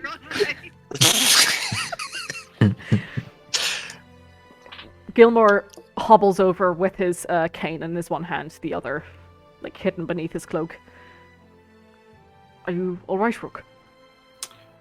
I think so. That was new. Well, I mean, happy Kilar'une. If I didn't know any better. Could you try to do it again? Sure. I'll reach up and go. "Ah!" Go! Boom! Fire! Me. Yeah, you watch as your hands very slowly begin to take on that very slight twinge of orange glow again. And that hot, fuck, burning, ow! What? Ah! And again, a smaller flame this time goes firework style into the air before exploding once more. Oh, interesting. Pyrotechnics. Just staring at his hands for a minute. Are you? Does it hurt? Are you okay? I mean, it's not comfortable. I mean, it's fire. Sure. I mean, and I'll do like produce flame and just have a little like motor fire in my hand, little swirling ball that is reminiscent of like a little pulsar. I mean, I've held fire before. The essence of magic Yes, is but that didn't look like you were creating the fire. That looked like your hands were on fire. Yeah, less controlled. That was strange. Put some of this ointment on it. No. Gilmore, you seemed familiar, at least with the effect. You see that his eyes, his orangey eyes, are just twinkling slightly as he's looking at you, and a slight smile, the corner of his reptilian snout. Indeed, I do. You see, he cranks down his staff for one moment, tapping it against the ground. And at the top of his staff, you see a very similar ball of fire begin to grow before he, almost like cricket style, just grabs his staff and just knocks it into the air. Very similar effect. The ball begins to grow before it explodes once more. Anyone else in here able to do it? No? Kame. I'll make an attempt. Okay, I will too. And it's just the four of you going, ah! I cast Thaumaturgy and make all the lights flicker. What lights? It's the fucking moon! Make the moon flicker. Well, I assumed there was candles around the room for some reason. We're looking If at you the want sky, it. Vayne. Yeah, I don't know. That would get in the way. Yeah. I'm going to stare at the moon and focus questionably hard. Okay. And Gilmore shit, turns towards you, Rook. Well,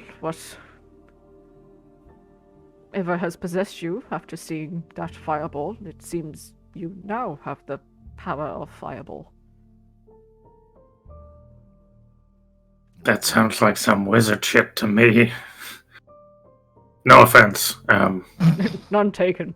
Can't stand them. No. He begins walking off. Wizards or fireballs? So yeah, Rook, you can add the spell Fireball to your list. No. Goodbye, enemies. No. Goodbye, everyone. I hardly knew ye. Goodbye, enemies, friends. How's Casualties. this? Anyone that gets between me and my divine message.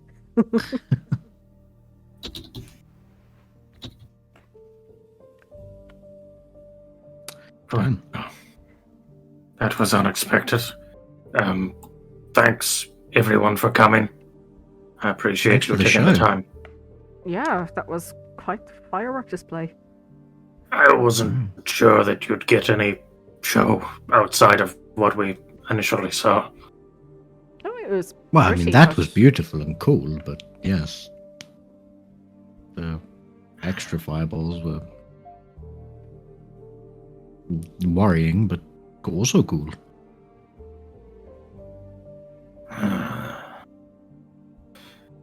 There's still so much I do not know. But I think coming here is a step in the right direction. I think we can all agree with that. I think Hey, Kato's constipated. Mm. What? Yes, he is staring intently at the moon, isn't he? Are you okay, Kato? Kato. Fine. Okay.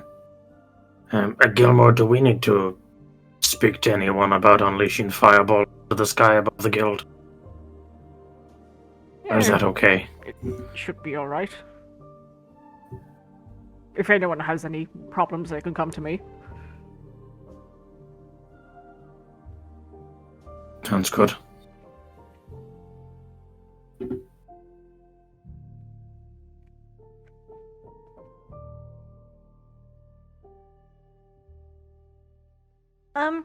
Just Nibbles, one anyone?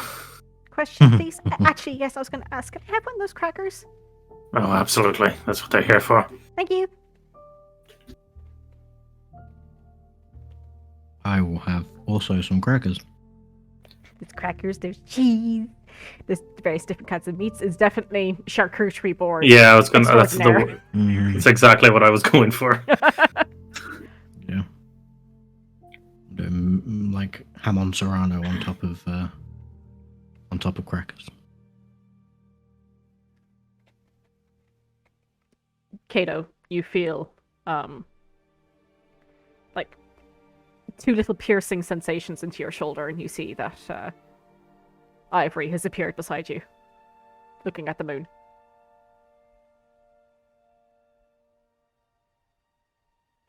What do you see?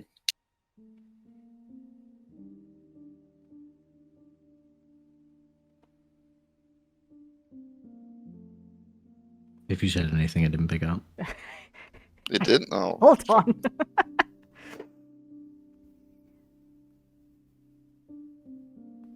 Something lost.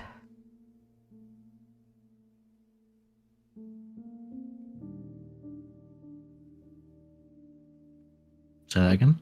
One more time? Something lost.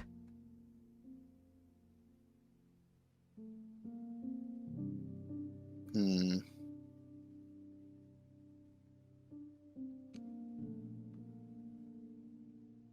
Do you know what it is? No.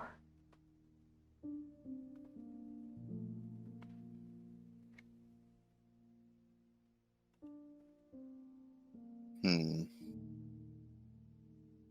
Maybe we'll find out.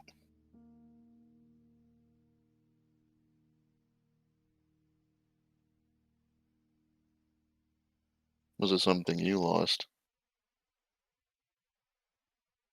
She doesn't answer.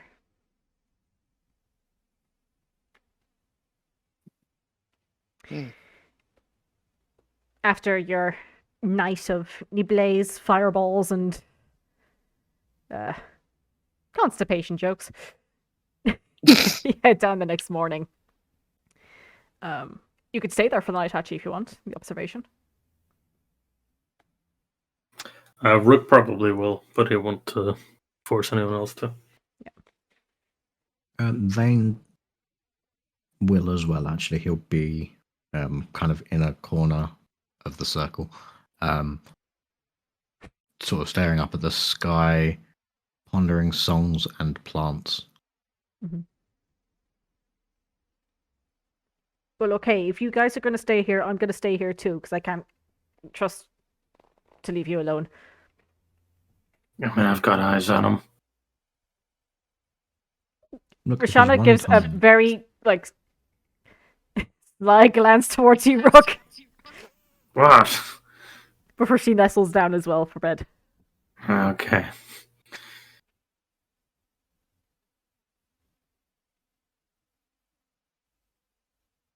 Vayne will just sort of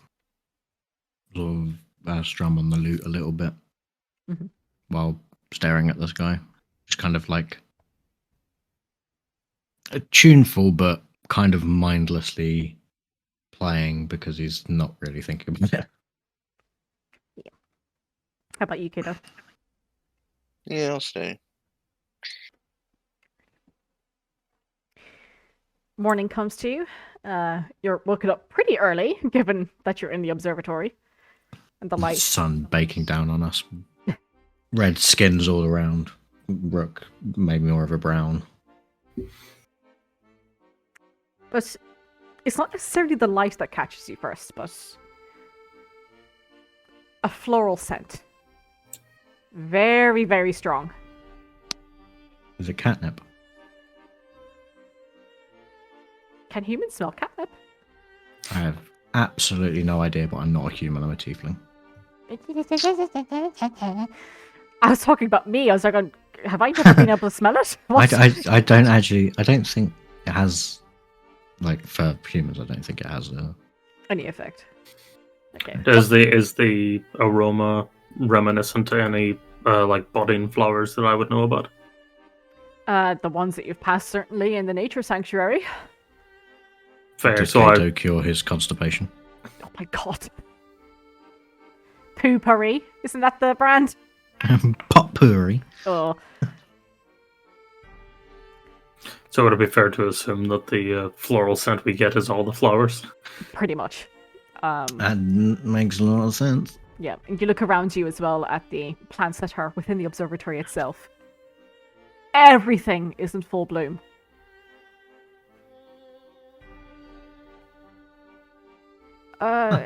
Is that supposed to happen? Blooming buds. Is it supposed to happen? Is it correct for this time of year? Is this not the day? The thing that is the 12th today, Oh. correct? Oh, you're right. Yeah.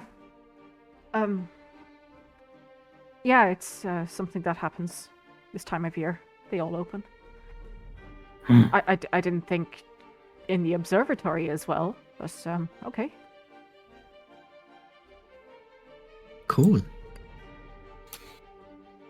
Well, I imagine we'll have quite the sight ahead of us downstairs then. Mm. And then Vayne kind of thinks, oh, there's lots of plants, and then kind of goes, oh. Does catnip? Shall we head down, briefly look, and then go grab breakfast? Sounds good. Yeah. Vayne will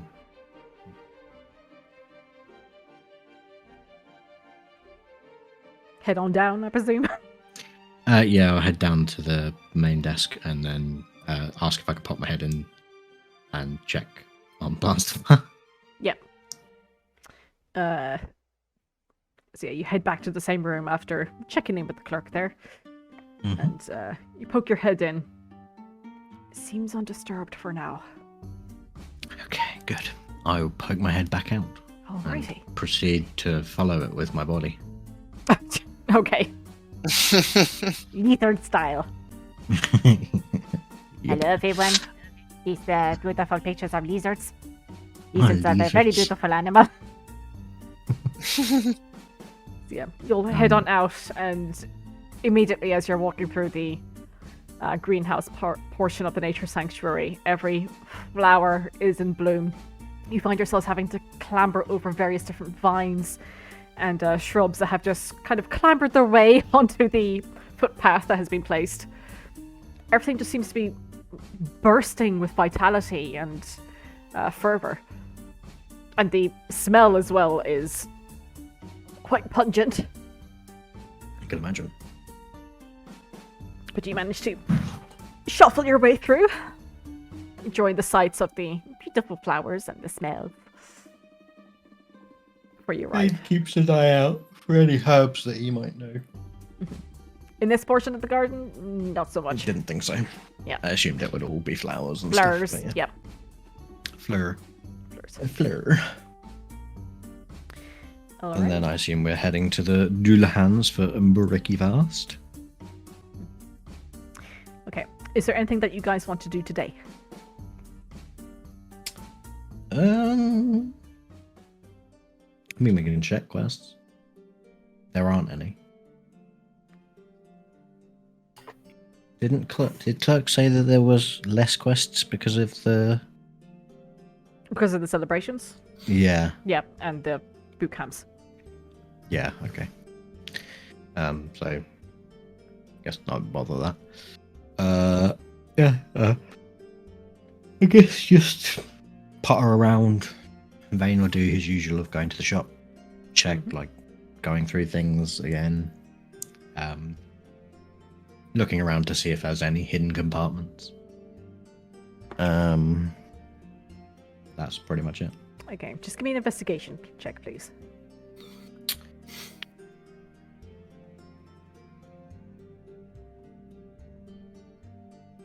Not terrible. 14. You check it up and down.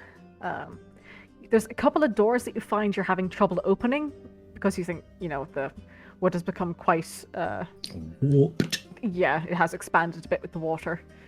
Mhm. That you'll have to come back to later probably, but you think you've accounted for everything. Seems Okay, good. I note down, like, where I think things, like, I note down things that I'll have to come back to. Mhm. Like a mental note, not an actual note. Roshana says, Um, I'm going to check out Beans if anyone wants to accompany me. Sure. Okay, I will leave that for Vayne- next Vayne- session as well. I'm writing all of this down. This is stuff that she wanted to do. So Okay, I was wondering, like, are you just saying she wants to do these things, or is this... Vayne will be absent during that because he's at the shop. Alrighty. Kato, what would you like to do? Is today the 12th? It is the 12th, Right. indeed. Okay.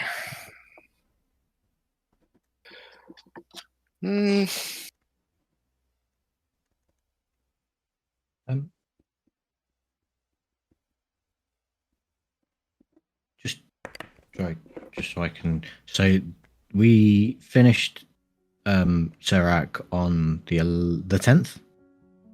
On the Or the 9th, 11th. I believe. On the 9th, and then Yeah, because we rested for 2 days. Yes, Yeah, it was and 11th, then- 10th, 9th. Sorry, the 8th it was, Carnavi. okay, and then sorry, I just want to the downtime period says 13th. Is that when the boot camp starts? That's when the So boot camp tomorrow. starts. Yep, tomorrow. Okay, no problem. Okay, cool. I just wasn't sure when they started. Lovely. Okay, cool. Then yeah, that's all Vayne will do. Kato.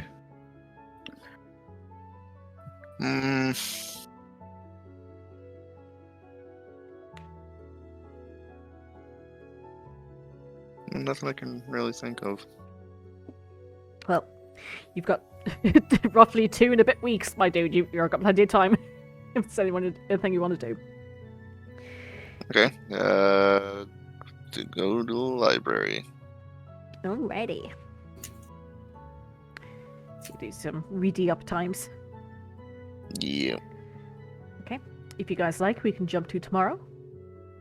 Beth and Dog 13th day of the boot camps. Rook will ask everyone when he can see them on the 12th if they want to put towards a small funds for him to buy the components to craft healing potions just in his spare time over the 2 weeks for him to put her away at with his herbalism kit. Yep. If anyone wants to. Yeah, why not? How much? Well, I guess it depends how much. Yeah, do you wanna the could sorry. How much are the components per healing potion? Yes, I'm looking up for you now, my dude. If it's like per like DMG stuff, I believe it's 25 because I think it's half the cost of It is half the cost, that's what I remember. Yeah. So yeah, we'll say 25 for that.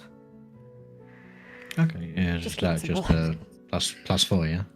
Like D4 plus. It's 2d4 plus 2 for the yeah. 2, yeah. basic. I completely forgot how maths works for a second there. Yeah, don't see why not. Just let me. I'll give him 50. Cool. Want to make sure that like everyone has stuff for 700. Yeah. I'll give like 100. 100 gold. Cool. Damn, you're gonna be making bank. With these. Oh yeah, we're selling them in my shop, right? Is there a For sure. specific time that the boot camp start? They start from 9 in the morning. Oof. Okay. 9 in the morning till 9 in the evening. Yeah, baby. Wait, what? Thought they were 12 hours each day, weren't they? Before so just obviously the boot camps are going to be pretty like full on for the 2 weeks. In any free time that he gets, which won't be a lot, but yeah, Vayne will be Well, I mean, we have the weekends coming up as well, so. Oh wait, we don't go to school on the weekends. Do you want to burn out Vayne? Vayne's already burnt out. Okay. Will I cover my then shift I in the will- ward? Yes. Yeah, then I will shut up and continue with what you were saying. Anything there, Kato? I was gonna. Roshana might give some money to you, Rook. I'm gonna write that down as well. That's fine. You can inquire. Yep. They don't have to, but they can. I'm giving you 100 gold, but I'm giving you 98 gold and then 20. That's fine. I assume I buy the materials from like the nature's Wholesaler. sanctuary. You get them from T-Tox, actually. Funny enough. Ah, They sell components excellent. for herbalism, antitoxin, that kind of thing. okay. Well, I've just written down on my sheet the amount of materials Grand. for healing potions, so I have that marked down. Good stuff. Yeah, I was just about to say, Roshana will, probably get back to you, but she'll have to consult probably with Hachi first. That's no problem. Her financial advisor. It'll probably it probably won't be till the first weekend anyway that I actually get around to Yeah. starting it. No worries. Ready. Anything there, Kato, or will we jump ahead? Just Mm, 200 copper is 2 gold, right? Suppose you make the announcement that today's his birthday. Oh, fucking this guy. Oh, guys, I don't want to make a big deal out of it, but just thought I'd let you know. Like, I haven't mentioned it before because, it's not the kind of thing that I Oh, like the to make a 13th, big deal yeah. out of. Yeah. Congratulations, happy birthday. I didn't get you anything because I didn't know. Yes, me either. It's I'll fine. write you a song. Oh, wait, I already did. Does it go happy birthday to you, happy birthday to you, happy birthday to Kato, happy birthday to you? By any chance? No. Do That's you want a copyrighted. You can't sing that. Do you want a not plus one short copyrighted. sword? Happy birthday is copyrighted. Would you like a plus one short sword, Kato? I'm sure. Okay, we do actually need to have a conversation about the About the magical items. about the magic items. Yeah, we do. Too much fighting about the party name. You forgot to do it. It's very important. It's no longer copyrighted as of 2015. My apologies. Well, Yeah. I feel like the dagger of venom is going to Vayne. Oh, It's something that hits near and dear to his heart at Wait, least twice. What's not copyrighted? Happy birthday was copyrighted until 2015. Oh, okay. Rook, why? Yes. Yeah, I answered that quick. Sorry, Kato, because I was just registering what Rook had just said. You bastard! Wait, what did Rook say? You absolute bastard! I said Vayne gets the dagger of venom because it's something that hits close to his heart at least twice. Fucking Wow. savagery. Oh, Man, you should get cutting words instead of fireball. Fucking hell. Fine, Although I I'll guess it's a burn. With fireball, you can Jesus. throw out those burns. I go for the more buckshot approach. No shit. Just take my soul out. Yeah, what was it we had? It was Dagger of venom, Dagger- cloak of Cloak of elvenkind, vial of truth serum, 2 vials of torpor, a +1 dagger, and a +1 short sword, which I've given to Kato for his birthday. Oh, nice. I mean, truth serum and torpor we can just put to the side for Yeah, it can be a rainy day. in the yeah. party. We can give you the dagger of venom because you use daggers, and we can give Roshana the cloak of elvenkind to offset all that. Yeah, what do you Yeah. mean all that? Oh, come on, you heard me. If you heard me walking, you heard me saying that to you. Pardon? Well, that's Oh. The metal. I mean, it's metal. yeah. What'd you think he meant? But if would it be better to give it to someone who's properly stealthy rather than I mean, I can just stay behind while the stealthy person goes ahead. See, I've got like magic that can like boost like group stealth. I mean, I Well, won't say no to it, but I'd Go on, petition, but I think I've already got my gift for today. Well, it is Kato's birthday, so I think he has to get it. That's Can not I- entirely the case. Just Kind of mean what does to throw that at us, but Elvenkind, you're basically harder to see, and you have advantage on stealth, right? Yeah. Yeah. Enemies have disadvantage to see you. It's on- Okay. Yeah. Yeah. If I'm trying to be stealthy, I will be invisible and running away. it would be Well- handy. But just because they won't be able to see me, they will certainly still hear me. I don't know what. No one's ever heard you. I don't know what you're talking about. Oh, dark God. Pring. I mean that's Just remember this next time I'm healing you, okay? Oh, I am like I would give you all of these items. You are a treasure for healing. You're just not a treasure for stealth, and I'm not a treasure for Vayne, lay off. anything really. Gods, man. At least I didn't say, well, you can cover all that. The metal. Mm-hmm. I sort of stand on Roshana's side and give him the sassy look. I'm already on Roshana's side, so this is a very awkward exchange. I'm going for breakfast. Okay. To the Doolans. Oh wait, am I getting the dagger? I was gonna say Yeah, the you can mark dagger. down the Dagger dagger of of venom. venom. There's really no Bladder reason of it should be in my venom. hands. I think I have that here for you. I can give that to you. Right. Oh, sick! I have to do nothing. And I'll Love. remove this. There's also a +1 dagger if you want that as well, Vin. This is turning into my old character. I'm gonna have like 400 daggers. Instead of No. great axes. Sweet mother of God, no!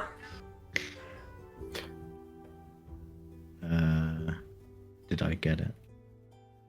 Should be in your... Should be able to see it. In your magic item section. There's a magic item section. In your... beneath the Yeah. character sheet. Not in the character sheet, beneath it. Oh, right. Okay, that makes more sense. Okay. Yes, I can see. Okay. We'll say, for the sake of brevity, that you I'm sort through big your and items. dumb. You could do it during the break and after as well. Yeah. But yes, the 13th of Findar has rolled around. The day of your boot camps, your training sessions, your classes starting. And after your quick num-nums at the Doulahan's head, you head over to the gatehouse to speak with Clark and get your carriages. And whirs into action. He says, Kato, Astri, I have a package here for you. Oi. Oh, okay. Does it say who it's from? It does not. And he reaches down beneath the counter and lifts up this large rectangular wooden box. It's about 2 by 4 feet in width and height, and then about half foot in depth.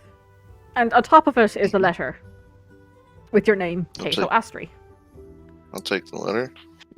You see that the address of the guild is written in very rough cursive on the envelope. Would you open it here? Sure, why not? Yeah. You open the envelope, and as you unfold the letter in thirds, there's a plume of colourful confetti that just puffs into your face, accompanied by the sound of a party blower. It's a howler. And I'll read the letter to you. Please let us start with, where have you been? No. Dear Kato, I hope this letter finds you well, and on your birthday. I had issue with the post office trying to get it delivered to you on time, so my sincerest apologies if it doesn't make it. Happy birthday to you, lad. Maybe I'll be around for the next one. I spoke with your parents briefly. They are keeping well. As is your brother, they report, in Grossenhold still. The attacks on Hyla are ever present, but I've heard they have managed to build an extension to the settlement on the eastern side. How is your training going in Clancamrye? I hope you found the guild easy enough, and have made some friends. If the gods permit it, I should hopefully get to make a visit and see you soon. I've included a gift for you. It's something I acquired from a passing Erelisian, but it should be reliable to you on your journey. Use it well. Yours, Aldane Ern.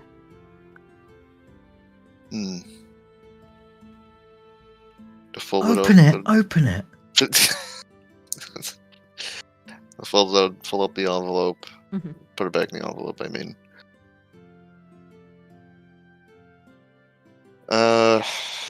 Yeah, open the crate. Yep. That's not a broom, Harry. For fuck's sake! Oh my god. Ugh! That smelly bitch's work out of here, okay? Clerk hands you a very small crowbar just to open the wooden box. And inside, you see a curved blade decorated in gold, and at the pommel there is a very large red stone. You take a quick look at it, and it looks to be garnet. And about the actual hilt, and crawling down the blade itself on the back of it, there's like these little maple leaves that have been created and decorated along it, caging the precious gem as well.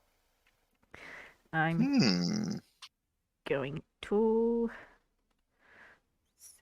send it to you now. Hold on one moment, please.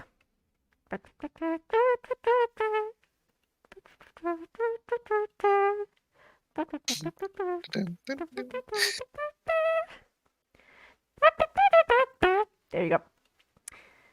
Ooh. Happy birthday! Hey. Oh, well, time to attune when you get the chance.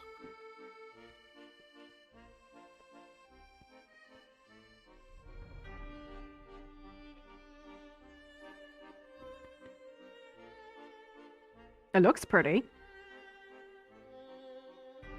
Yeah, I Yes, kind it of was- nudge Rook and say, kind of makes us, the gift we gave him look like shit. Mine was very personal. I assume he took that. It was very free. It's very free. Look, we'll make it up to him again. Look, that gift didn't come from someone that tried to kill him. Well, That is true.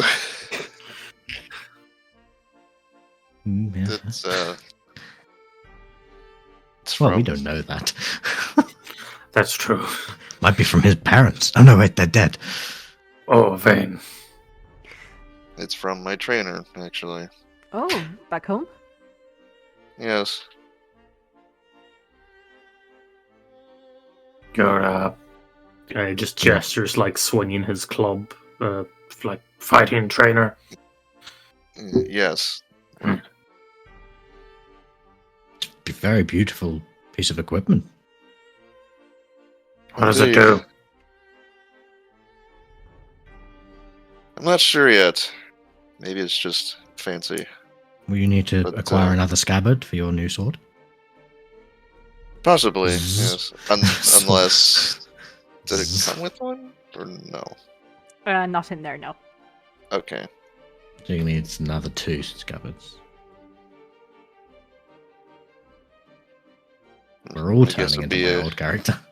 I guess it'd be a good time to visit, Swords and arms. Sorry. Yes. Maybe pick up a couple of treating oils as well, just so if you're on the go, you can keep them in good nick. Indeed, yes, is very important. Vayne's kind of throwing this new dagger up and down. Mhm. What time is it? It's 8:30. Sure. In the evening. No. It's 8:28. It's close enough. Do we know where these boot camps are being held? You do. So It depends on which one you're going to. True. Most of mine are in the arena. yeah. Sounds about right. It's gonna take a while to get over there. Kato, Rook, and Roshana, you're all heading to the arena, and Vayne is heading to the Fandilla. Yeah. Bye, guys. We'll meet after class. Hey, Vayne, Yes? don't get lost. I don't think I'm making my own way there, am I? And I look at Clark. your carriage will be here shortly. Hooray. I'm just worried because you know what happens when you're on your own. Oh gosh. It was one time. Try not to get kidnapped again, yeah. One time too many. Well, if you all had been in bed at a decent time instead of frolicking with the drunkards, then you would. You were the one who was drunk. Are you suggesting we should have shared the same room? I'm suggesting you should have been upstairs in bed. How Not would frolicking down in a bar with the sailors. That wouldn't have helped, and you would have been It down would there not too if have you'd played helped. better. Well, maybe 20 minutes was a bit too long, Rook. How do you know the time? I just do. Wow, that's pretty impressive. You're able to figure out you're only asleep for 20 minutes. It was Sarek. He told me everything. He told me that you all went back for a nice nap. Oh, we did do that. It was too much needed. That was true. Actually, Literally woke up. where's Vade? Oh man, he's been taken. I don't know. I'm pretty tired though. Hey, we walked for a while. Tell you what, let's go back to bed, and then in the morning we'll get up and go and chat to some people. You know what's actually crazy? We walked for a while, and we really weren't that far from where you were, and then we turned around. Yeah. Pretty sad, actually. Yeah. Yeah. Well, if those two fucking watchmen had their eyes open, I think they were in on it. I'm gonna Well, kill them. all's well that ends well, as they say. Okay, we're going to be late. Come on. Oh yeah, no, we should go. Yeah, let's go. I before I head out, because there's going to be like 2 weeks of hell, I hand over the letter that I wrote a while back to Clerk and say, would you be able to post this? Or Edmund. Eddie. Certainly. I shoot a Vayne, do what? very, very heavy look and hand it over. He It's a tries thing not to called snicker. privacy, guys. Hey, you were the one who went missing. We were doing what we could. Not by choice. You could have been in that bag. We didn't have a choice either. Yes, you did. It was actually your scrying friend who said we should. And Anyway, actually, gotta get on. We She would probably have just should- needed to hold the item. Okay, fine. and we probably should yeah, say thank you to her, by the way. Indeed, yes. Oh, I don't know how it... She seemed to be expecting us, so maybe you can just say thank you to her now, and she'll get the gist. I I can don't tell think you- it really works like that. I can tell you it does work like that. However, it's common courtesy to actually go and do it. What, she but just- she'll know you're thankful. She just sees everything all the time. Yes. Well, stuff she wants to see, maybe. Or doesn't want to see. I don't know. how it works. I don't think she was very keen on seeing your death. She sees you when you're sleeping. Boy, We're going that's to be one- late. Come on, guys. That's one bored-looking carriage driver. Wonder what they're waiting for. Okay, Kato, Rook, and Roshana. I Yeah. like to think that their carriage is in front of mine. Okay. I needed to make sure Vayne got on his carriage before I could feel safe and fully engaged in today's lesson. Well, the carriage driver could be abducting me. What the fuck? You're gonna follow me all the way there? Here, carriage driver. Guys, we're gonna be late to class. Thanks for taking driving my friend. Hold this piece of silver real quick. It's our first day. Come on. He's a good egg. Let's go. Sounds totally normal. So totally cool guy. Look, I'm down for employment across the board. What's your name, dear carriage driver? Tarek 2. Rook. Rook. Never judges a book on its cover. No matter how terrible and decrepit and evil that cover is. Thanks for the silver. There's The Rook cover literally says abduction for dummies. There's Rook innocently skipping through the Book of Vile Darkness. What a good guy. Excuse me. Alright, let's go. And you all head out, and we're gonna take a break. Back to school, guys. See what happens when Roshana's not here to keep us in line. We're going to school. Yeah, Roshana is like the guiding hand. I've told you this from day one. God help us all. You see, I tried to be, but then no one took me seriously. So now I'm just vibing. I also like the idea that Vayne was like hanging out of his door and going, well, maybe if you'd been downstairs. And Brooke and Kato and Roshana are poking their heads out the windows. You were gone for 5 minutes.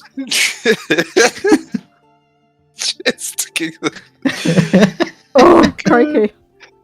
Okay, we'll be back. My face hurts. Back on the hour, guys. Work it out.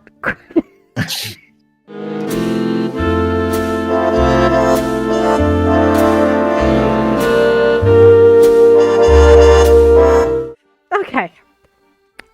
You call for your carriages. Kato, Rook, and Roshana, you hop into the first one, and Vayne, you hop into the second one with the creepy Hi guys, have a good day at class. driver. And you tear off into the city for your first days of downtime. Doesn't seem very down. I'm going to fucking class. That's kind of the the vibe. Try to be less down and be more. Up. Medical school has changed you. You think that downtime is going to class. There is no post call. There is only call. There is only call. Oh my God, I could hear the laughter. Yeah. It's okay. Let's engross ourselves in escapism. Yes, please. Welcome to class. That's okay. Yeah. Let's engage in escapism and go to class. Let's engage in escapism and go to 55 hours. Yeah. Oh no. That's right. Yeah. Yep. Wouldn't that be nice? Only 55 hours in the week.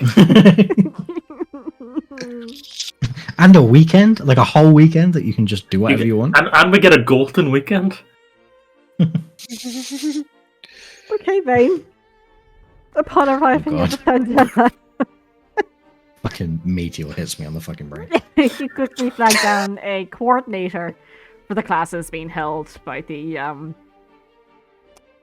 artisans and the merchants guild.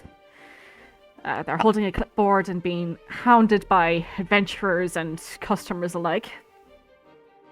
Yes, your name is here, Mr. Durand.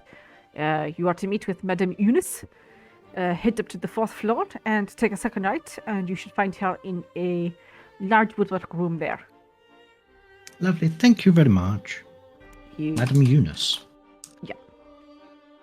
You head on up, following the directions, and very quickly find the woodwork room.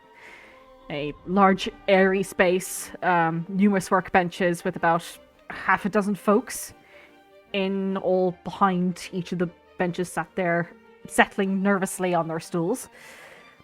What you presume to be like the front of the room, you see a older dwarven woman, frizzy grey blonde hair, left to go crazy about her wrinkled face. Her eyes are pure white behind her thick glasses. She walks over to you, hand on a rather elegant-looking hand-carven cane. Hello. She glances I'm looking for you up and down. Madam Eunice. Before you can finish the sentence, she grabs one of your hands and flips it over. Ah. A farm boy. Hands gritted by grain and soil. Though in the past year or so, they've become softer. Only handling reins on occasion. You have calluses on your fingertips. She grabs the other hand and turns it over. But only on the tips of the left and on the edge of the most distal phalanx on the index finger of the right. You're a musician. Quite astute. Her clouded eyes look directly at you. You're looking to perhaps make instruments. Yes, for the most part, but also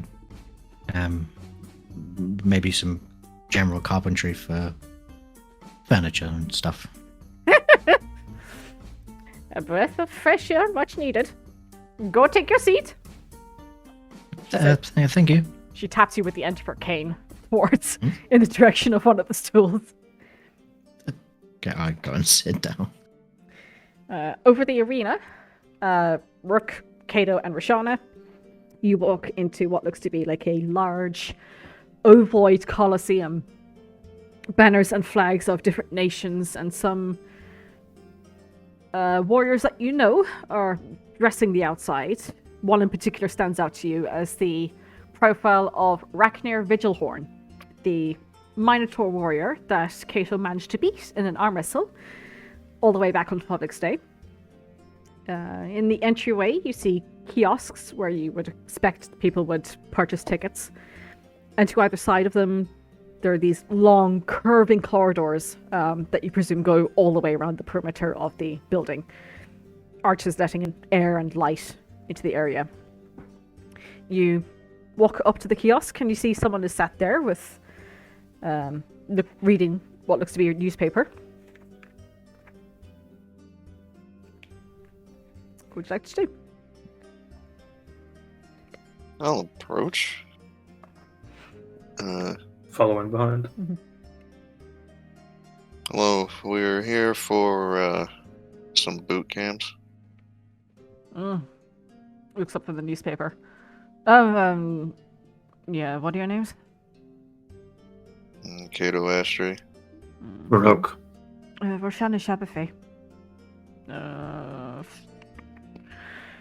Kato Astray, Section 2 with Miss Minnie. Rook, Section 5 of Raknir Vigilhorn. Roshana Shabafay, Section 3 with Madame Vorsa. Go straight through, you'll see the grounds have been divided into sections. Just go to the appropriate number. Just give a nod and walk. Thank you. I'll head off towards mine. Roshana follows swiftly behind. You are let through a large archway. Big, buff individuals, some dressed in armor, others not so much, pass by you, exiting as you walk forward, and the space opens up into a ginormous stadium before you, surrounding on all sides by rows upon rows of seats looking down and inwards towards you. Indeed, in front of you, you see this long walkway, dividing the ground into 6 sections. Adventurers, guardsmen, a few common folk are settled into these like padded squares with weights, ropes, and bars. All kinds of equipment set out.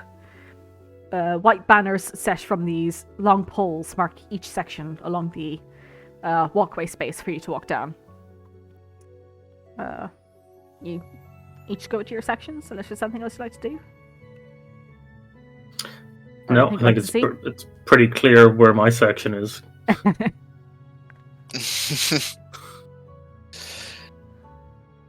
I'm just going to my section. Alrighty. Roshana kind of spins around for a second and then just scurries over to section 3. So, Kato, as you walk up to section 2, you see a bunch of folks are all stood around this very small figure. A halfling woman wearing this grey-coloured vestments and her hair pulled back into like a spiky bun, almost like the leaves of a pineapple, on the top of her head. Gather round, people! As you go to stand in a place, you feel a hand on your shoulder. Hey, Kato, right? We're gonna follow the week.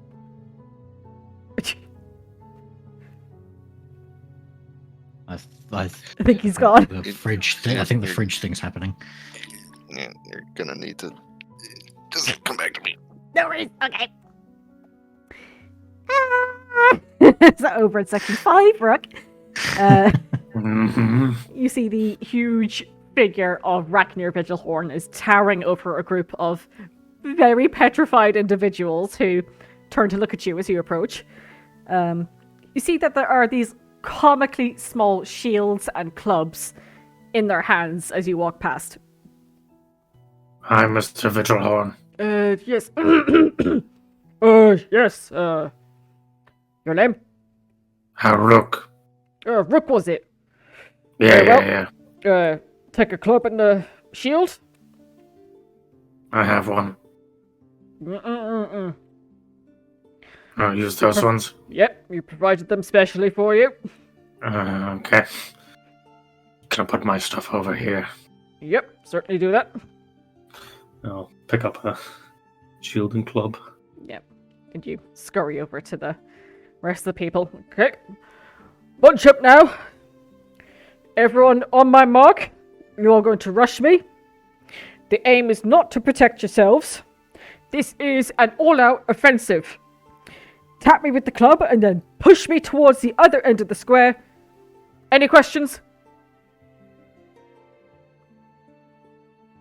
When do we start? Let's go!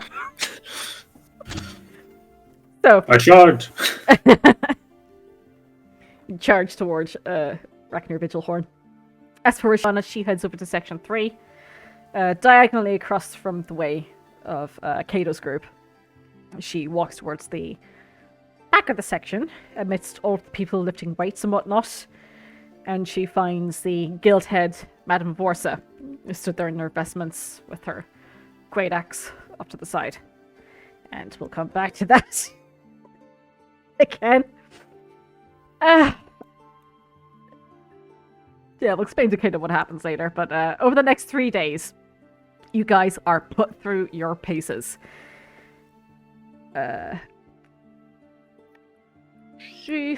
Rook, you are near worn out. Each and every day you come to push against Ragnar. It quickly becomes evident that if a single one of you in the group lets up at all, that you find no hope of pushing Ragnar towards the setup line, and you have no chance of going home until you do. On your last day, you are made to go up against Ragnar yourself, with naught but your provided club and shield against the hulking Minotaur, just until you could squeak his hooves lightly across the ground. And you now have the feat of Shieldmaster, I believe. Yes. Congratulations. Thank you. Well done, Rook. Minotaur hand just claps you in the back of the back. Give me a minute. You're I hope you don't mind me saying this, but you're a large fellow. Large as they come. Well, if I even pushed you even an inch, I think I'll do well. Yeah, maybe not an inch, but you're getting there. I was rounding up Fair. to the nearest inch.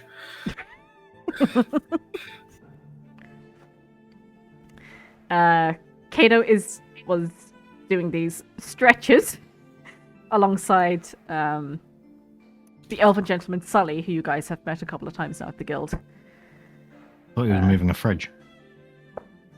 Sure. No, that's what I was doing. Oh. Rack near the fridge.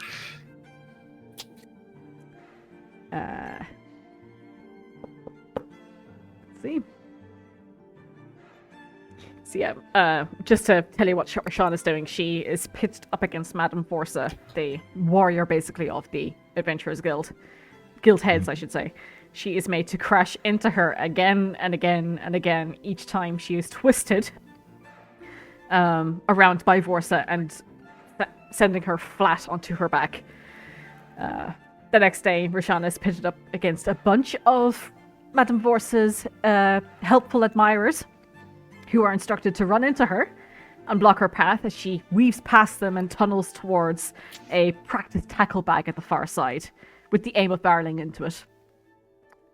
With each charge and tumble, Roshana feels her stomach doing flips, and at one point can't keep her breakfast down, running up to the side where a majority of folks at some point will end up, having a little... The trough. Yeah, a little bug for themselves. As she's hacking up, another friendly figure comes to help Roshana in the form of Rani, who you've met a couple of times. As Rani's helping Roshana pull hair out of her face, Rani has a little throw up for herself as well. Tries to hold Roshana's hair out of the direction as she also has a quick poke. But on the last day, Roshana is up against Madame Vorsa once more and her helpers. She charges forward, knocking into her helpers as they come rushing towards her. And after a few failed attempts, Roshana knocks into Madame Vorsa unawares, wrapping her arms around her midsection and tackling her towards the ground.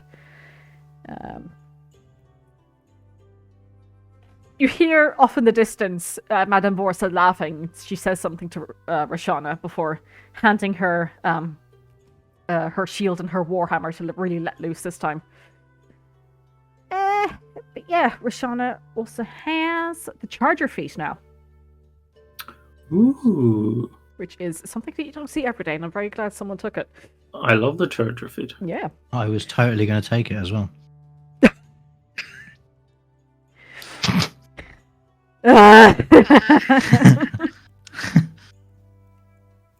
Okay. Please tell me how exhausted I am. Yeah. So as Kato's doing these stretches, Miss Minnie, the young halfling, comes over and helps him with his stretches, pushing his ligaments and his tendons further than he could ever thought possible. His limbs and joints aching beyond belief each night. He walked back to his dorm room, legs like jelly. Excuse me. But he still has a fair bit of work to do before he can gain the feat that he's currently working on.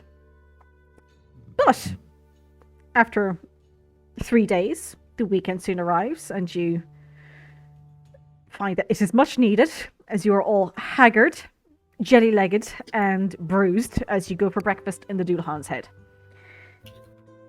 The rest of you see Vayne is already sat there, eyes tired and strained. His hands are almost glowing pink with how much the skin has been worn down from shaving wood into shape and hammering for days on end. Numerous splinter marks and cuts mark your skin, Vayne. I can't speak for the rest of the arena group, but I would imagine our plates are filled with a large amount of protein and carbs. I'm assuming so as well. Yeah. Vayne's not able to cut. Just give me mashed potatoes so that I can shove my face into it. You should invest in Mage Hand to feed yourself with. Really should. Oh yeah, and Vayne, you're now proficient in carpenter's tools. There you go. Yay! Nice. I can carpent. I am Jesus. Oh my I god. can tool. I could do Purple. it. He could certainly fucking do that. Purple Jesus. Oh. How do you know he wasn't? But yeah, Uh, Vayne, you also you can't seem to quite completely shake yourself off all the little wooden shavings and wood dust. Yeah, I did woodwork at school. I know. Yeah. I I know. love the smell of that room. It was so good. Alrighty. So the first weekend is yours. What would you like to do? I'm gonna buy some actual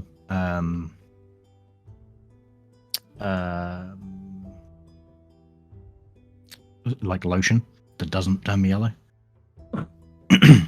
Okay. Yeah, you can hop down And- to teas and toxins for that. Yeah, I'll just grab some that I can like just not necessarily get my hands like super soft, but just treat them like with ointment. Yeah, so for a quality lotion, it'd be 2 silver pieces. Okay, I hand over to you.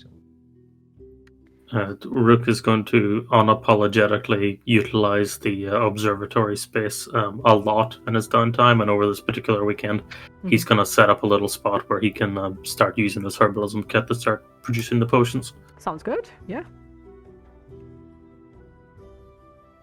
Easy enough to do.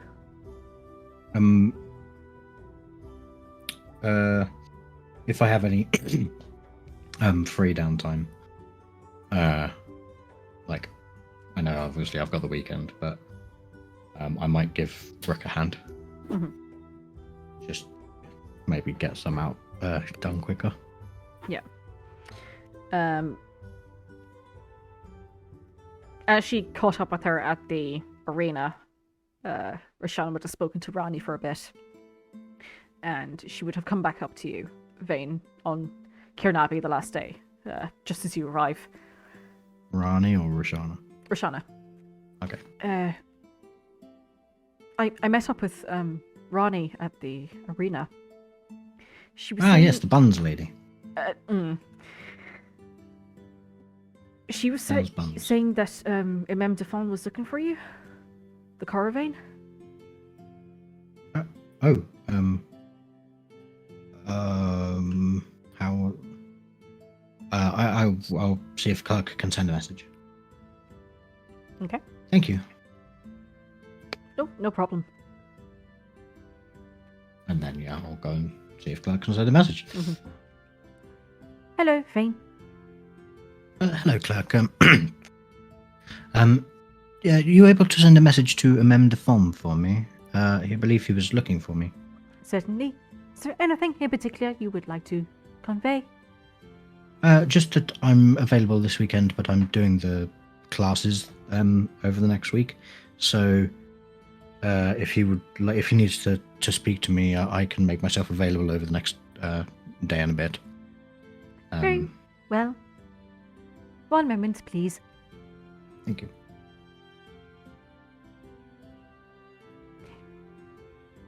He says he was wondering about Mr. Montague's grave, and if there were any particular arrangements you would like.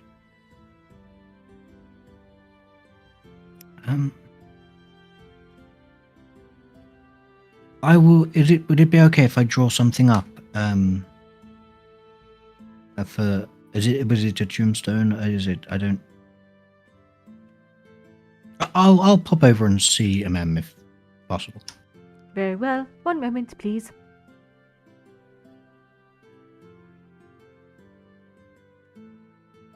He said to come at your convenience. Thank you very much, Clark. I will. What? I don't know what is. Early morning. I mean, it's the day. It's Head, the so day. you can do what you like. Okay, I'll head over to the Grave District to speak with him.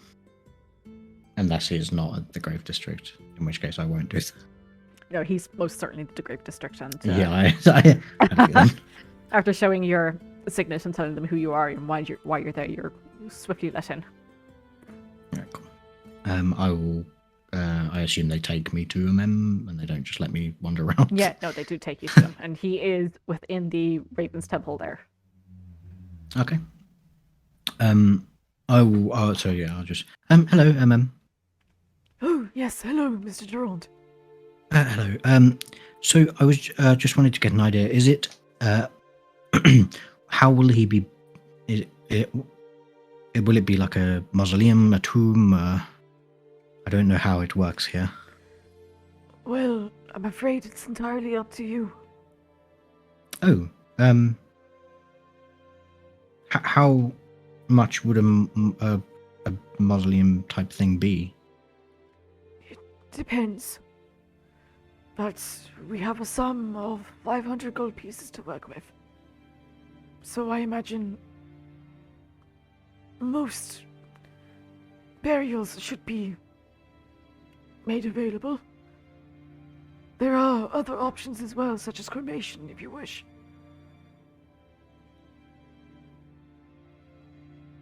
I will hold off on that. I would like a mausoleum type thing for him. He was quite a grandiose man, so I think it would be what he fancied. Right, If that's doable. of course.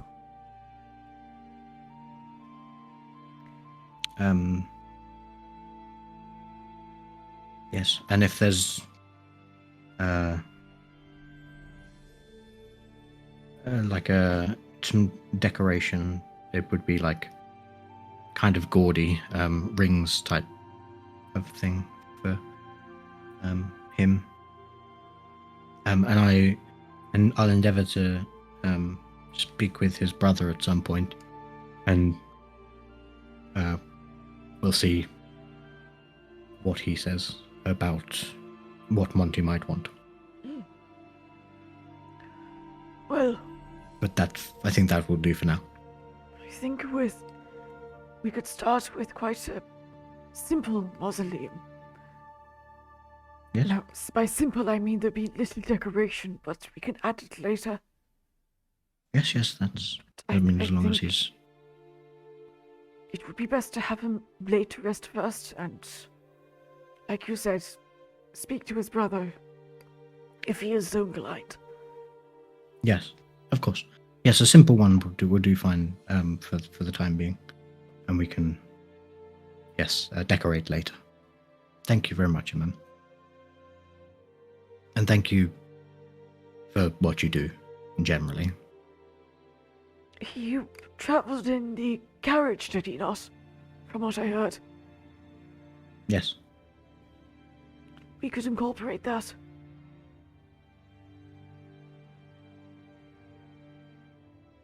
Some Yes. people, they take mausoleums and they use the panels almost like stations to describe the person's life as they lived. Sort of like a tapestry, yes. Similar, yes. That would be nice. I can have a chat with a friend of mine who knew him better than I did, and maybe she can find some time to jot down some things that he might want on these panels. But yes, I think for now a simple one, and we can, make it a bit more him over time. Right. How are you keeping?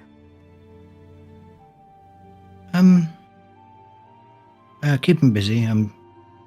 Just learned some carpentry, so that's fun. It's good. Yeah, just trying to find my feet here.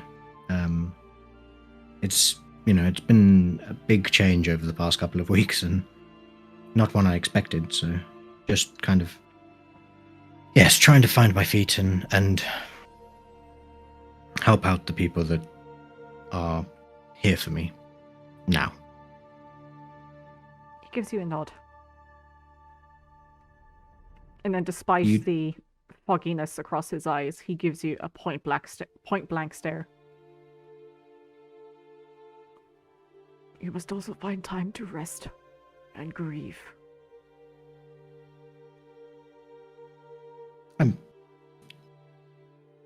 I think once he's laid to rest, I think it'll be easier. He nods again. And if I'll be able to come and truly say my goodbyes, or not goodbye, but till we meet again.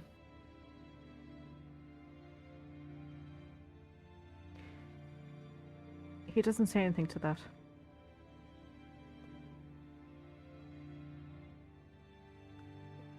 But thank you for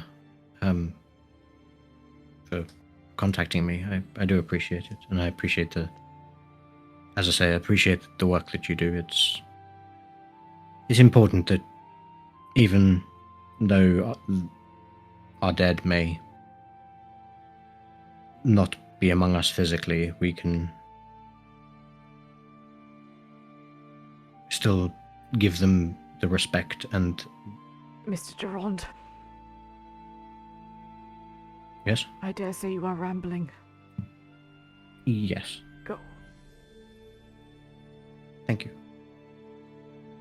I bow. Then I kind of shuffle off.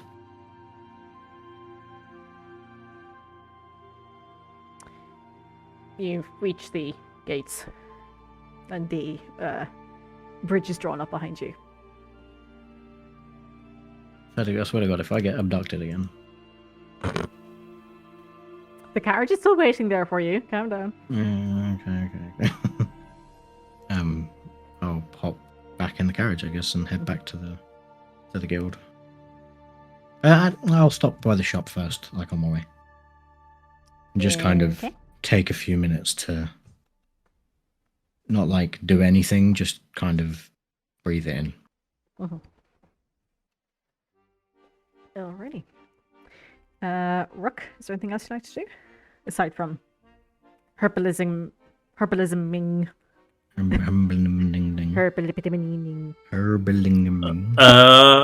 Nothing in particular. He's brewing up the potion, setting something going, shooting the breeze with Fern when she's available, and when she's not available, he's making friends with the assassin vine in the in the nature. Yeah. It starts to have a very nasty habit of every time you walk by, it curls around your ankle. Okay. Tugging you. Occasionally, Rook bring in some sort of like rat or something like small creature that he knows these vines are prone to sort of wrapping up. Yep. And it happily eats away at it. I think there's been like more than one awkward occasion where like Fern has like walked in on Rook doing like tactical rolls with his shield out, trying to make sure he's still got his shield. What he's picked up. Yeah.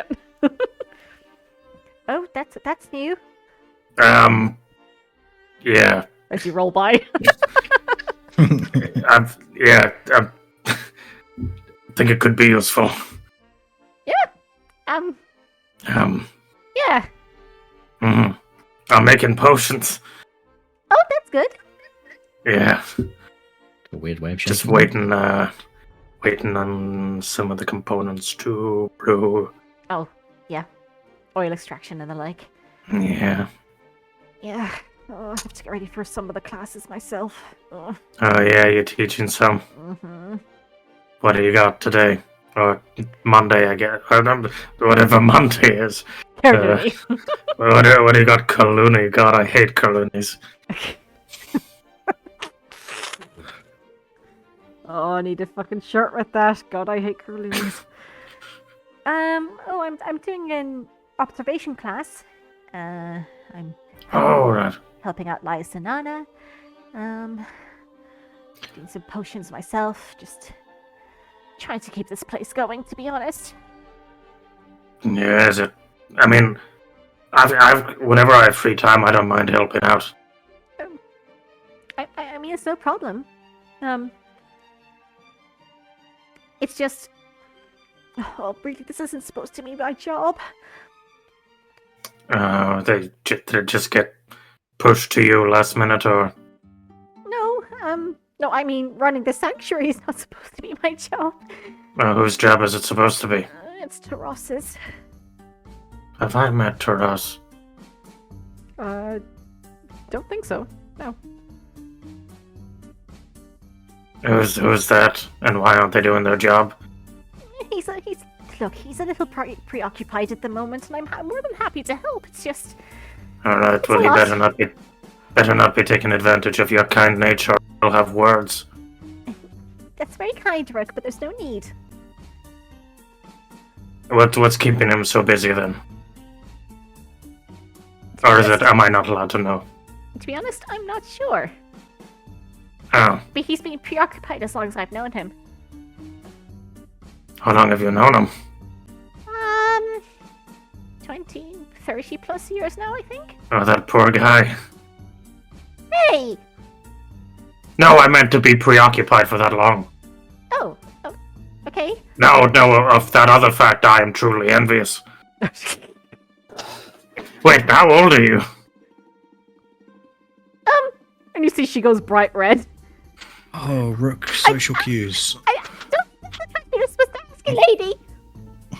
Okay, I'm just saying because I'm 29. Okay. Alright, well. But why not? Why aren't you supposed to ask ladies? I don't know. Okay. I'm not good with social cues. Oh, me too. I'm gonna go now.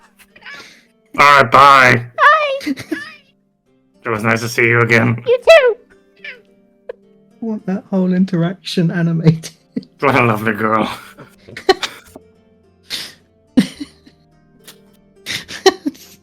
It's the two least, sociable. On two very City. separate sides of the two very opposite sides of the spectrum in terms of awareness.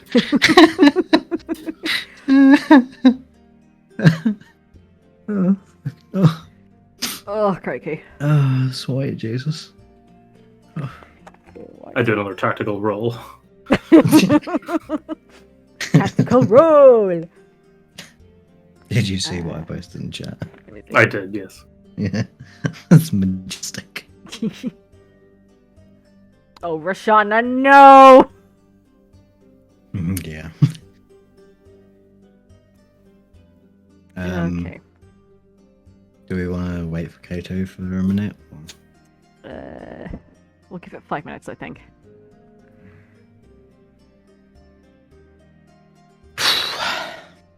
I know he wants to go studying at the library.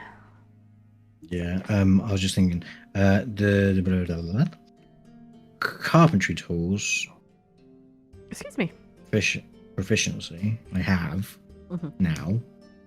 It just says query attribute. Is there one that I'm supposed to put in? It very much depends on the situation. What you're So, doing? Okay. Yeah. No.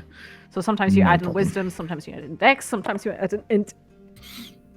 Okay, cool. No problem. I just wasn't sure if I needed to add it in. I'm gonna check the guild shop. General goods. Can I buy some carpenter tools? Well, they'll be please? included if you purchase the proficiency thing. Oh, that's cool. And get free carpenter's tools for 200 gold. Yeah, free. It's Wow, you know, free tools, and all it cost me was 200 gold. yeah.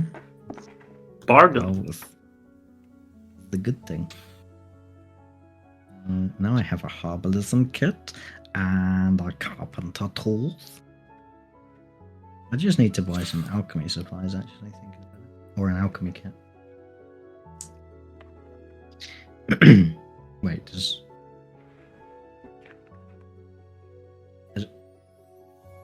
alchemy supplies like a kit? It Or is, is it- kind of, yeah. It's Mhm. just a weirdly named kit, I think. Yeah, well, that's kind of because it's weird to call it alchemy kit Yeah. or alchemist kit. Alchemical Alchemist kit. tools. Alchemical Yeah, kit. alchemical There's a lot of accents Bag there. of drugs. kit. Bag. Cocaine. Well, I guess technically the herbalism one is the bag of drugs, and this is the bag Yeah. of chemicals. Ooh, meth. Ooh, meth. I showed my mum that the other day. She fucking loved it. Busy as a bee. How the But fuck that meth? made it onto TV? I do not know. 90s were different. Yeah, they were. These special tools include items needed to pursue or craft a trade. Efficiency with the okay, so how much did I see them for? Look at me, busy as a bee. Wait, they're not in here. Ooh, meth. They don't exist. What are you looking for? Alchemy tools. Supplies. Oh, then. They're called alchemist supplies. Well, the A still doesn't change, which is what it's. They check those. cost 50 gold. Where are you seeing them? Are they in general goods? I'm looking at them on 5e tools. Oh, right. I was looking in the stuff that we got given from the hack. From and the. such. Yeah. Yeah. But they're not in the tools and hobby sets. The first one is Brewer's Tools, which, if I remember my schooling, which was only yesterday, they begin with a B and alchemy begins with an A. So alchemy should be in front of it. But alas. Well, I guess they Yes. don't sell them. I guess they don't exist in the world. Where? Sorry. I'm.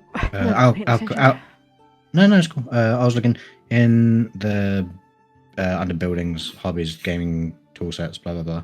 Alchemy or alchemical supplies isn't in there. I was just wondering how much they were. And then I was singing about meth. I think it's like 50. Let me check. It's That's 50 because gold. you go to Teas and Toxins to get them. Oh, do I go to Teas and Toxins? Yes, My you do. apologies. My God. Okay, I can change that then. Sorry, except that I don't. It's 50 gold pieces. Oh, they're not in there either. No, because I Yeah. haven't shown you the adventurers menu because you haven't gotten to it. Bitches. Oh. Sorry. If you How about progress some the tea? game, you can open things up. That's the whole God. point of games. What do you mean we Linear don't immediately progression. know about everything? I just thought they would be in where the tools are. I'm sorry. You No. haven't I, unlocked the tools I yet. thought this was America. That's really not. No, it's Colleen. You're fucked. Yeah, we're all fucked. Well, I mean, all the other ones are in the tools. The brewers, teas, brew It's 'cause tea. this- Like 'cause I we've said, been- you don't see it. Yeah, brew tea. So what does I mean? If you can herbalism with Brewers is for alcohol and the like. And tea. is no. what I it was is, by the way. thinking like if you can craft potions with the herbalism kit, Mhm. which is what me and Rook can do. Mhm. Yeah. What does the alchemical supplies do? They make acid, alchemist's fire, antitoxins, oils, perfume, soap. Soap. Yes. Boom boom stuff. Yep. I love soap. Look at me, busy as a bee. Hey, Kato. How you I doing? can eat. Welcome I back, can buddy. see. Are you sore? No, You will be. Forage. no, I won't. You will be. You got some schooling to do, buddy. You okay? Hmm. Are you? Ready to get stretched out? What a thing to say to a man. It's funny. It's funny because I know what's going to happen during his lessons, but also Okay. because it's funny sexually. Okay.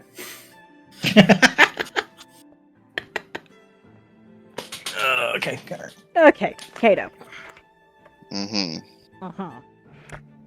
As you walked over to section 2, you see a bunch of folks all stood around the small figure. The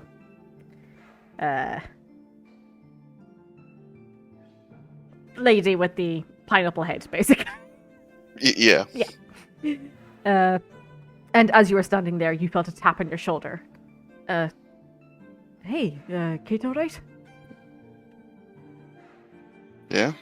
Yeah, you see the elven gentleman that you've run into quite a few times now at the guild by your side. You looking to get lighter on your feet too? It would seem that way. Yeah. To be honest, I'm not looking forward to this.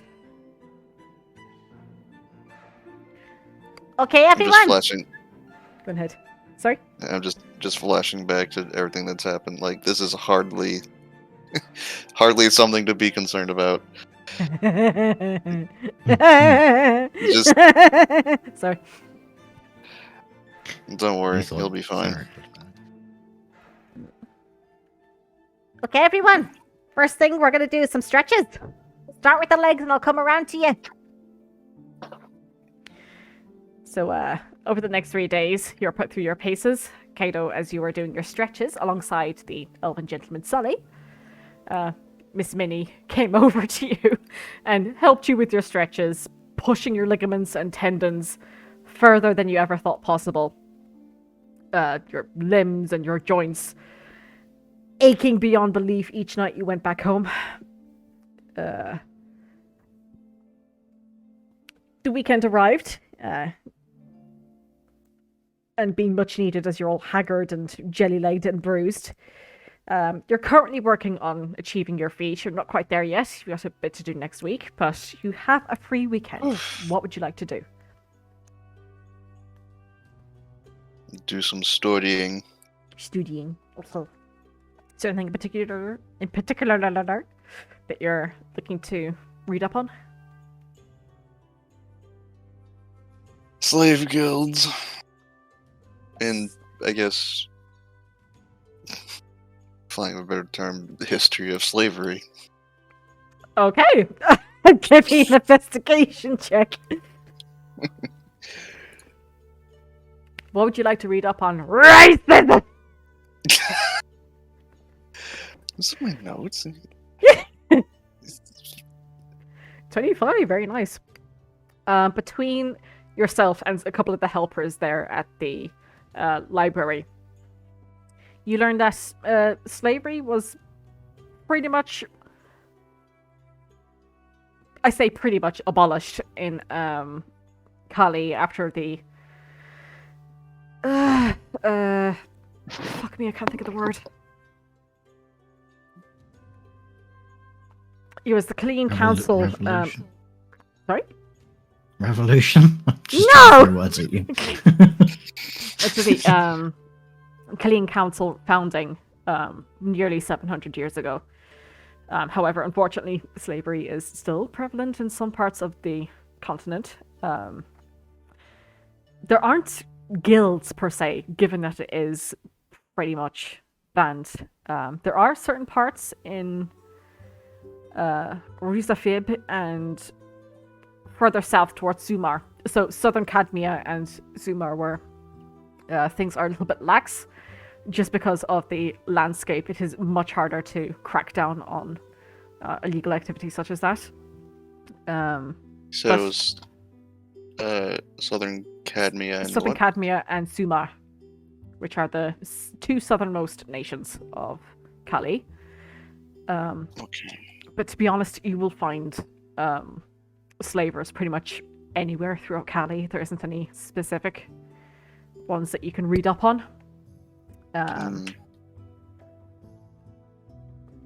This is something that you could talk to others about, and given that Gilmore told you about the journals, you think that maybe once you get your own, you could maybe talk to a couple of the groups that are already out there and see if they've seen anything? Okay.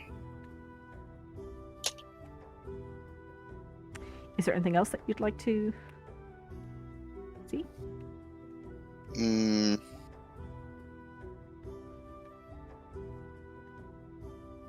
Deities or religions involving the moon. Oh boy! Okay. Where would you like to start?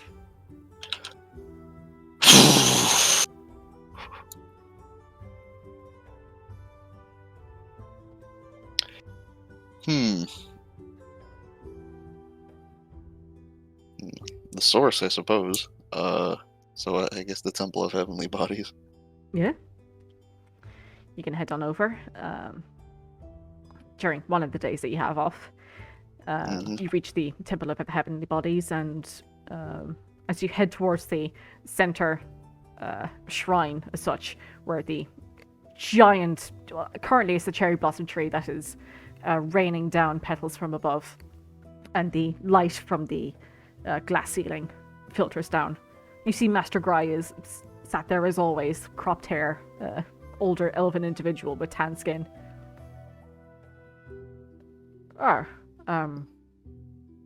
Mr. Ostry, wasn't it?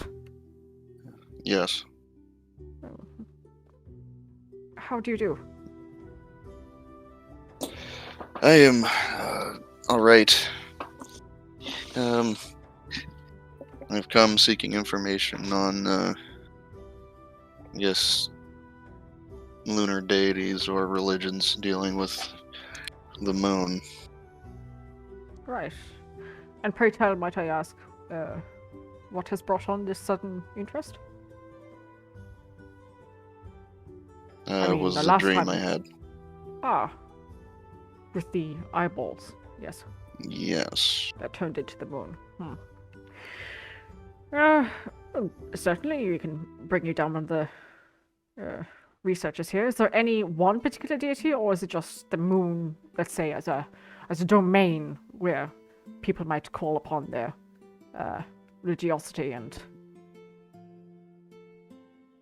as seek a to settle their domain. strife? Yeah, as a domain. Very well. It may just be a coincidence, but I figured I'd investigate nonetheless. You follow him down one of the corridors leading off from this chamber. The sounds of water and whatnot from the baths closer to the front of the temple settles as you head off down one of these corridors. It goes off at an angle. It's very odd in that it's almost like branches. The corridors themselves don't seem to have like proper 90-degree angles. They really cut off wherever they so please. You reach one room where, very much similar to Gilmore's study that you were in before, the place is just covered in books, in tomes, in scrolls that have been bound up.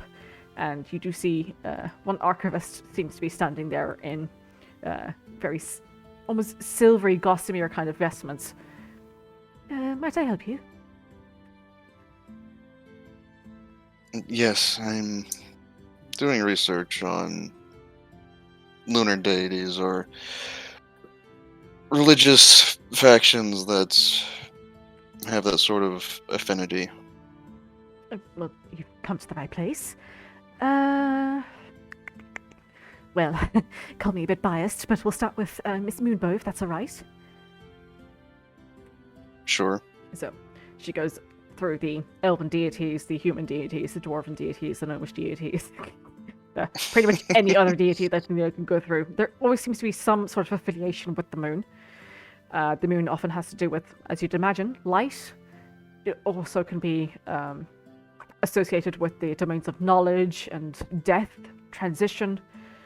Any of them sound, I guess, derivative of my experience.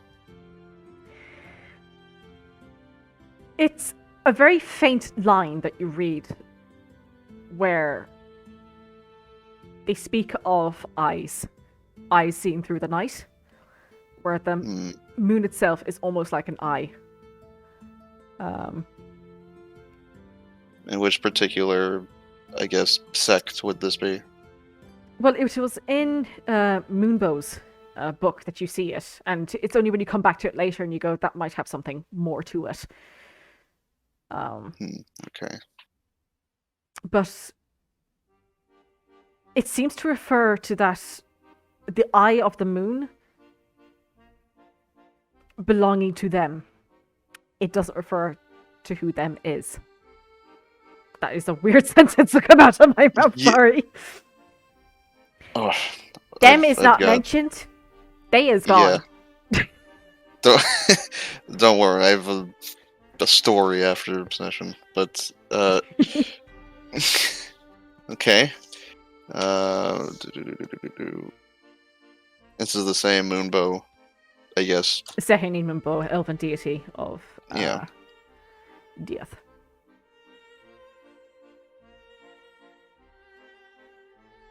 Okay. You see, the archivist walks over to you. Oh, that isn't exactly referring to Moonbow, but there are certain deities of knowledge that use the eye. If that is something that you're looking for. It's referring to them, but doesn't explain who them is.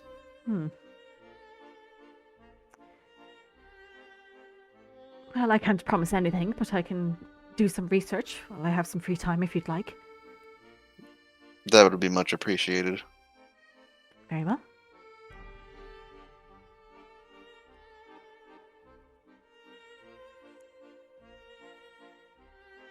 What other...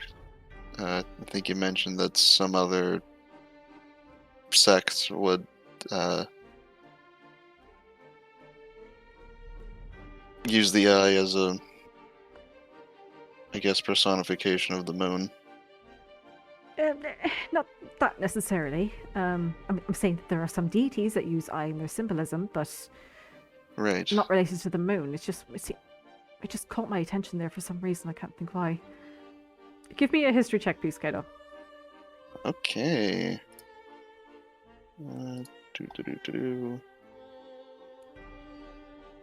Goes nothing. Oh my god. Oh my guy! Why? Why? I had one shot. One shot. I know nothing.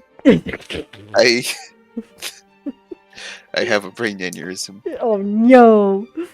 Alrighty. Is there anything Yeah. else that you're looking for here, Kato? And any of the rest of you before we head on to the next week? I think it's all for me. Nope, I think I'm good. I'm good as well. Alrighty. The next set of weekdays come about. Roshana heads over to the Fandela. For reasons we shall come back to next session. Good. Kato, you return to Miss Minnie's class once more to complete your mobility training. Thankfully, this time she lays off the stretches. Not entirely, but mostly. And you My knees hurt. They won't stop clicking. Oh god. And you are put through drill after drill after drill, running along obstacle courses, knees up to your chest, and quick changes of direction. As the pace picks up, you see some of the helpers are brought in to crash into you and throw you off course. It is brutal. It is agonizing, and your feet wish that they were your brains instead to tell you to stop. But you keep going, and you come out the other end. Very sore, but exhilarated. There's a bit of echo there from someone, I don't know who. Kato, you now have the benefits of the mobile feat. Yeah. Woo. Next month when my legs recover. Well done. Not many people make it, but you did. Sorry, Rick, you were saying? No, it's fine. Thanks. Ow. Make sure to remember what I was telling you about your ankles. They need to be supple for you to change direction at a moment's notice. If you could do that, you're good to go. Roll them out. Stay safe out there. She waves off to everyone. As you turn, Kato, you hear, Mr. Astri. Oh no. Is this who I think it is?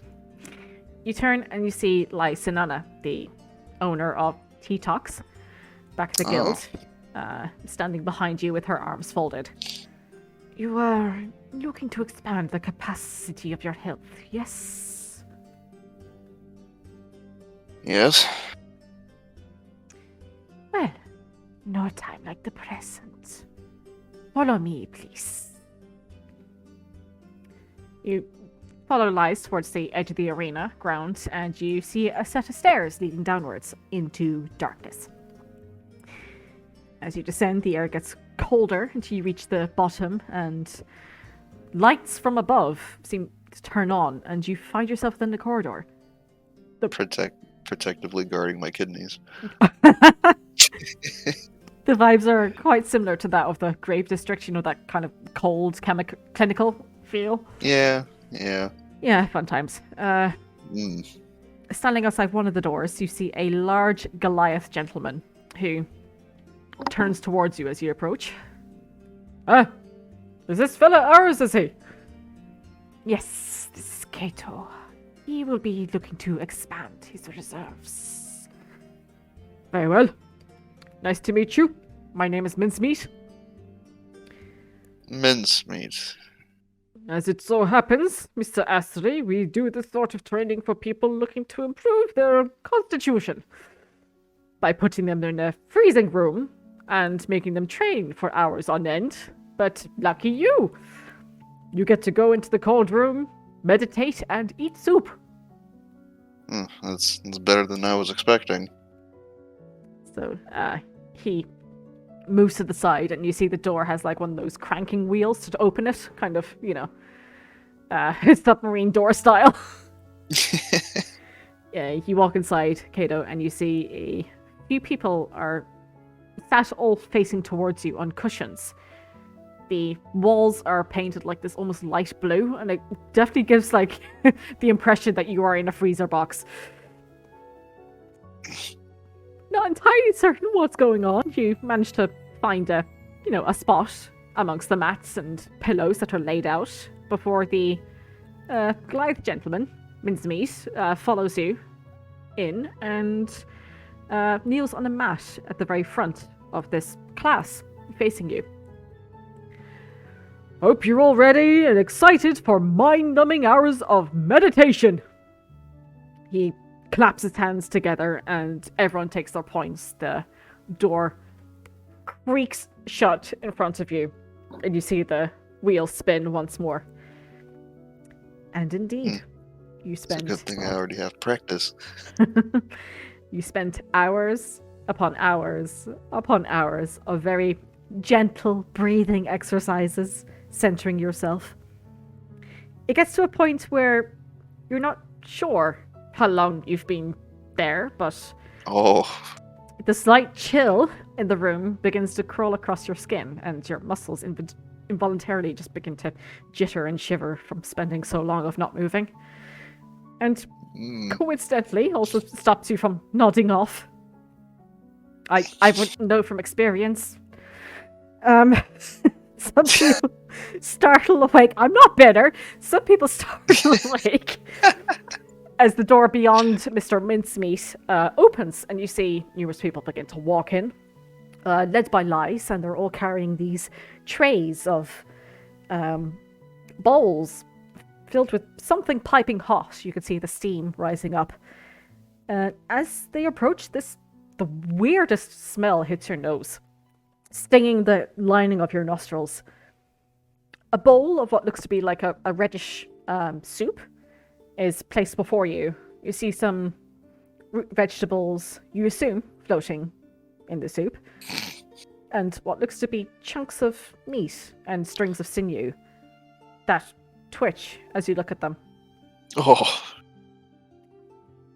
Don't worry if you see any sudden movements in your bowls, Lys says into the room in response to some of the more questionable and slightly nauseous looks that she's been receiving.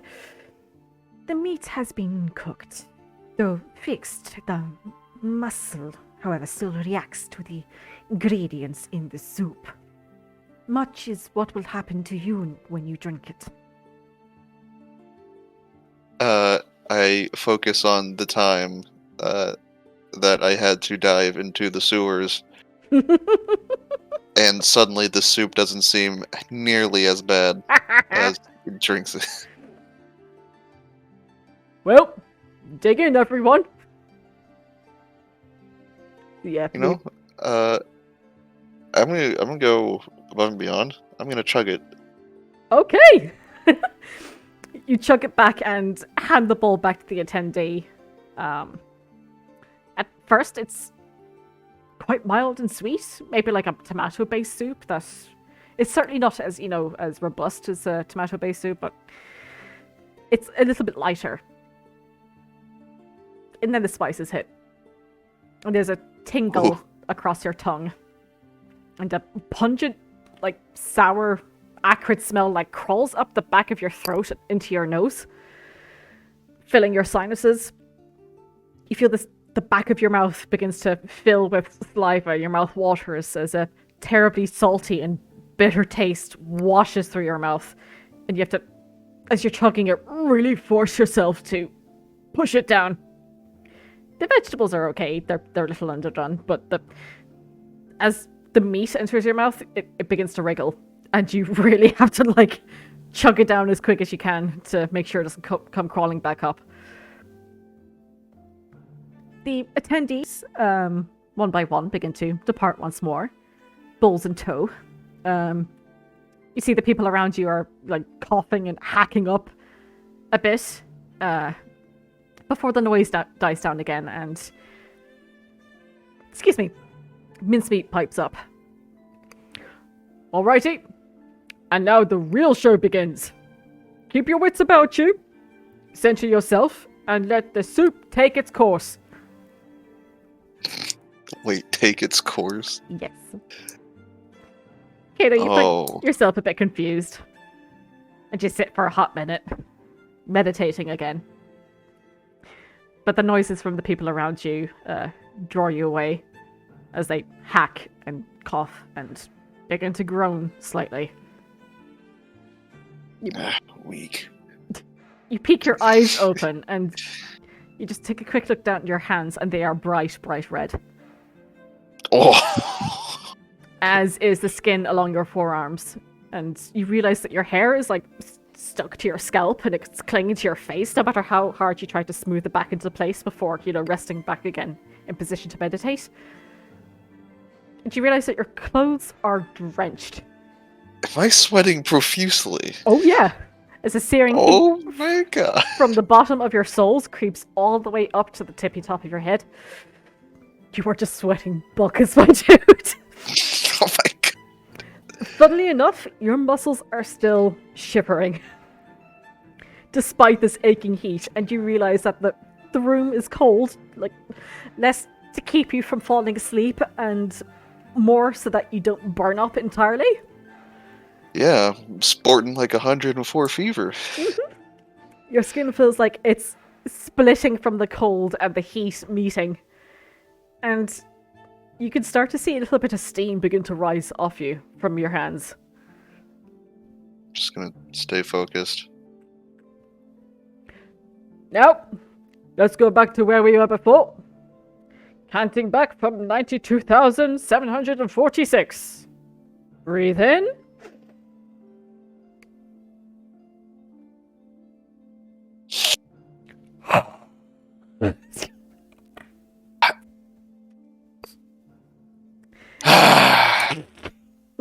There, I had to get aggressive. It wasn't picking up. Alrighty. Yeah. Vayne. If you're there. Bing bong. Hello. Hello. As you were heading off in the morning before saying goodbye to Kato and Rook, you hear, Hello, Rook. Hi, Fern. Oh, Vayne.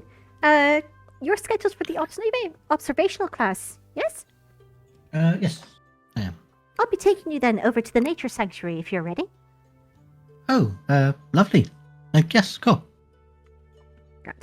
as you're walking over to the nature sanctuary, Fern says, Okay, So the lessons are going to be split into two.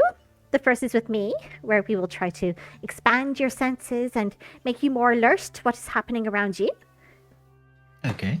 There are a number of ways that we can approach this, but we found that spending time in the nature sanctuary has proven to actually be successful and proves really fruitful for the other students that we've had in the past. Fruitful, I see. I like that. To see what you did there. What do you mean? A fruit, because the nature's those fruit, like growing. Oh, not this time of Fruit. year, no. Oh, my mistake. You follow Fern past the cracked steps of the entrance.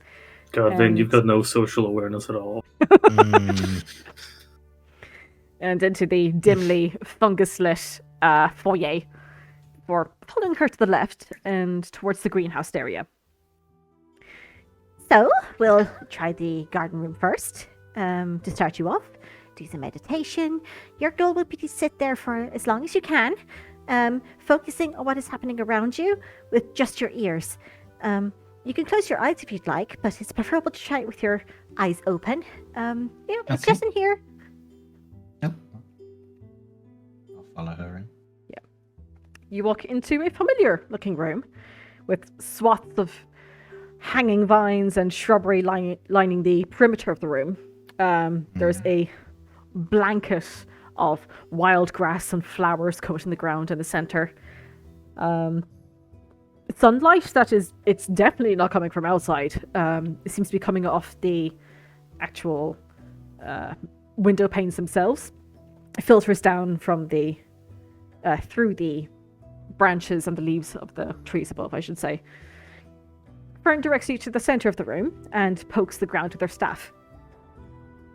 I sit down. Plunk yourself there and center yourself. Breathe through your nose. Close your eyes for just a moment and then focus in on the sounds around you, okay? Okay. I'll cross my legs and I'll kind of close my eyes for a second, take a deep breath, and then open my eyes and try and focus on the sounds, which I think with listening to music, I think that's how Vayne will be kind of imagining it. Mhm. If that makes sense. It's funny, as you open your eyes, you hear, "Good luck, Vade!" You hear Fern shout from across the room, and a massive ka-chunk as the heavy bolted door leading into the room has just been closed. Am I on my own? Yep, you're on your own. Okay.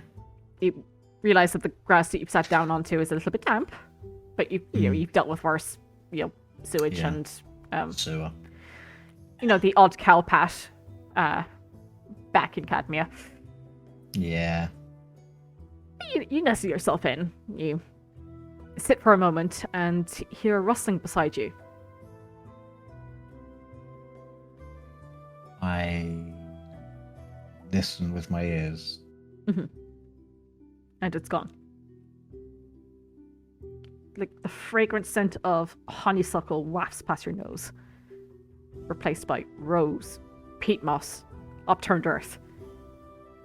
For a split second, you see a flurry of red as a bird or something just darts past your line of vision. Something shiny and scaly slithers past you on the ground before it disappears into the brush again. A breeze of warm air, then cold, then biting, sweeps through you.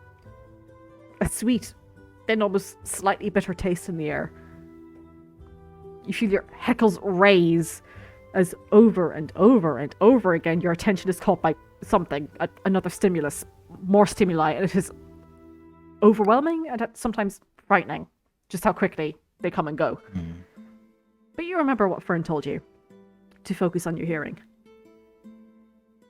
You settle down, and while letting your other senses to remain awake, you pay more attention to your hearing. Taking Time. deep breaths. It's like deep, slow breaths. Yeah. Time passes. Each moment you feel you're about to become bored. Another animal or plant traipses past you, knocking you into wakefulness. Hours and hours and hours of this, and it is surprisingly exhausting. but you zone in on what you're hearing. The bristle of the grass swaying. The chirping of the birds. Rustling of the leaves. Plinking of water. When you hear something, not in words, but in your mind. Third rock from the right.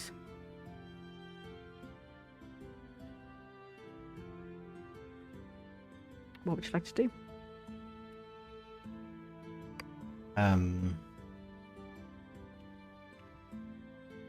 I continue to sit and listen. Mm-hmm.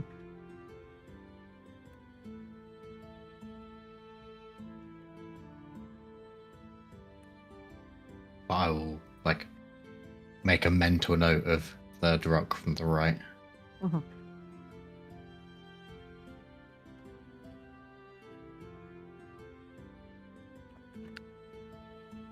Soon it becomes quite cold. And you see even the light above begins to dim. Different sounds take over. Chirping of grasshoppers and crickets. The occasional owl. Something padding along the grass before it disappears once more. You feel yourself begin to shiver a little bit.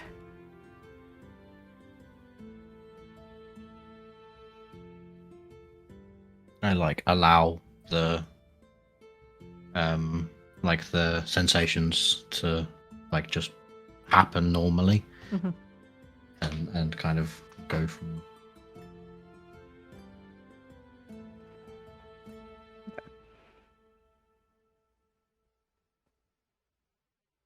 Another few hours pass. You hear a heavy banging sound of metal. Vayne? Are you okay in there?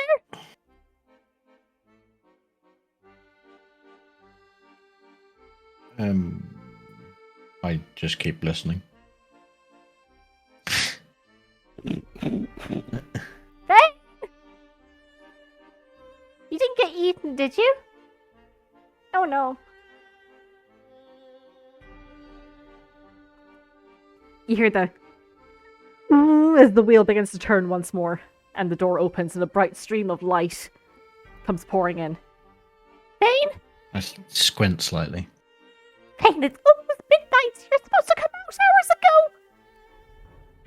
Oh.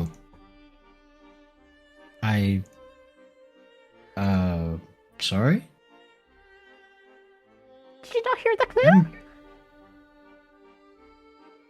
The clue? Third stone from the right? Yes. She points over to the third stone from the right, along the ground.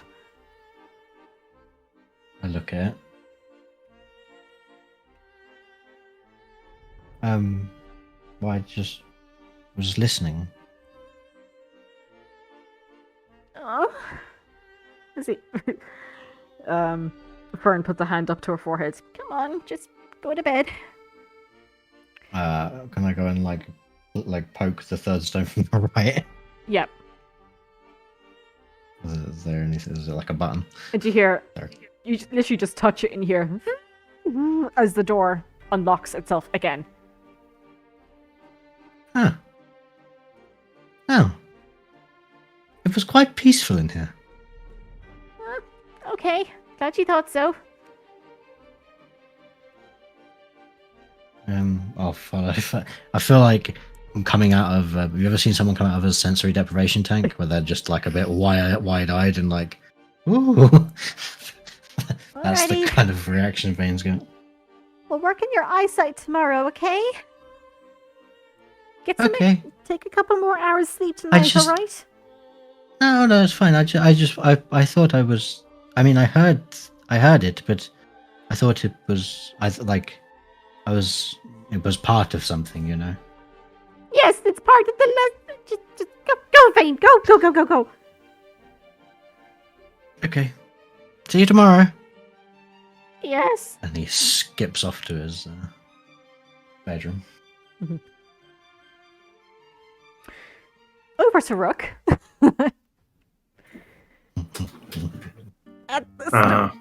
Oh, Jesus.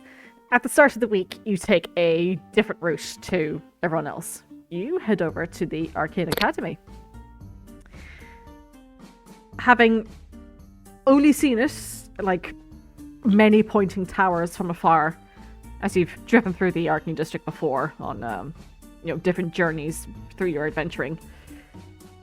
It's an alien experience to approach the colossal round stone wall that juts out in places. The carriage eventually stopping outside a humongous portcullis where a half-orc gentleman with slicked back black hair, dressed in armor with an embroidered sword on the crest, sits, flicking over pages of a tome, but, not really reading any of the words. Oh, can I help you? Hi, my name's Rook. I'm here for the harvesting. Oh, righty. Let me call one of the attendees, and I'll have them escort you. You can wait just in through here. He waves his hand, and right beside the arched portcullis is this very small little red door, which opens for you. How out of place am I compared to the people coming in and out of this building? Not terribly, surprisingly. Ah. You head inside and see what can only be described as another sprawling metropolis hidden within the city of Clancamrye itself. Walls and buildings tower around you. Towards the center, you see another wall surrounding spires poking upwards into the sky above. People dressed in long cloaks or armor laden down with books or drink walk past, settling onto park benches or onto the squares of grass, chatting amongst themselves. It's both awe-inspiring for someone such as yourself, so akin to the wilds, but it's also a little bit claustrophobic. Thankfully, it's not too long before a Vayne approaches you. Their pale mask a steep contrast to the rest of the dark attire. Mr. Rook, yes? Yes. You are here for the harvesting class. I am indeed. Very well. The class will be based in the first floor basement of the 4th Alchemy Tower in the Suite of Wands section. I shall accompany you there to show you the way. Perfect. I will also see to it that whoever's on duty waves you in for the duration of the course. Excellent, I appreciate it. Good. You follow this individual around the outskirts of the grounds of the academy, following the inner curve of the circular wall that encompasses the academy entirely, it seems. You stalk around the outside of the buildings, alleyways, occasional pubs, and patches of grass and trees left to the students. And eventually you reach what looks to be another wall, jutting and curving inwards from the outside. You approach another portcullis, and with a quick wave from the Vayne, you are let to enter what looks to be a grass-covered courtyard. Stone towers rising from the ground the further you walk in.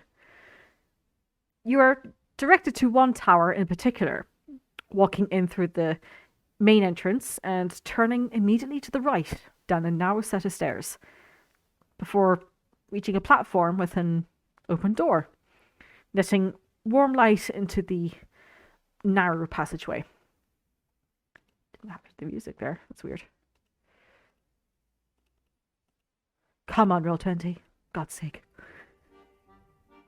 Inside the room, you see numerous workbenches. Some of them are stained with questionable solutions. A few folks are sat behind them. At the front of the room, you see a number of people standing about. A few Vayne, Xavier, the half-orc gentleman from the Tea-Toxic Apothecary, at the guild. You've met once before, I think it was at Public Stay. and an elven woman with light brown hair, dressed in like a cream-coloured... The best way I could describe it is like an Aran jumper.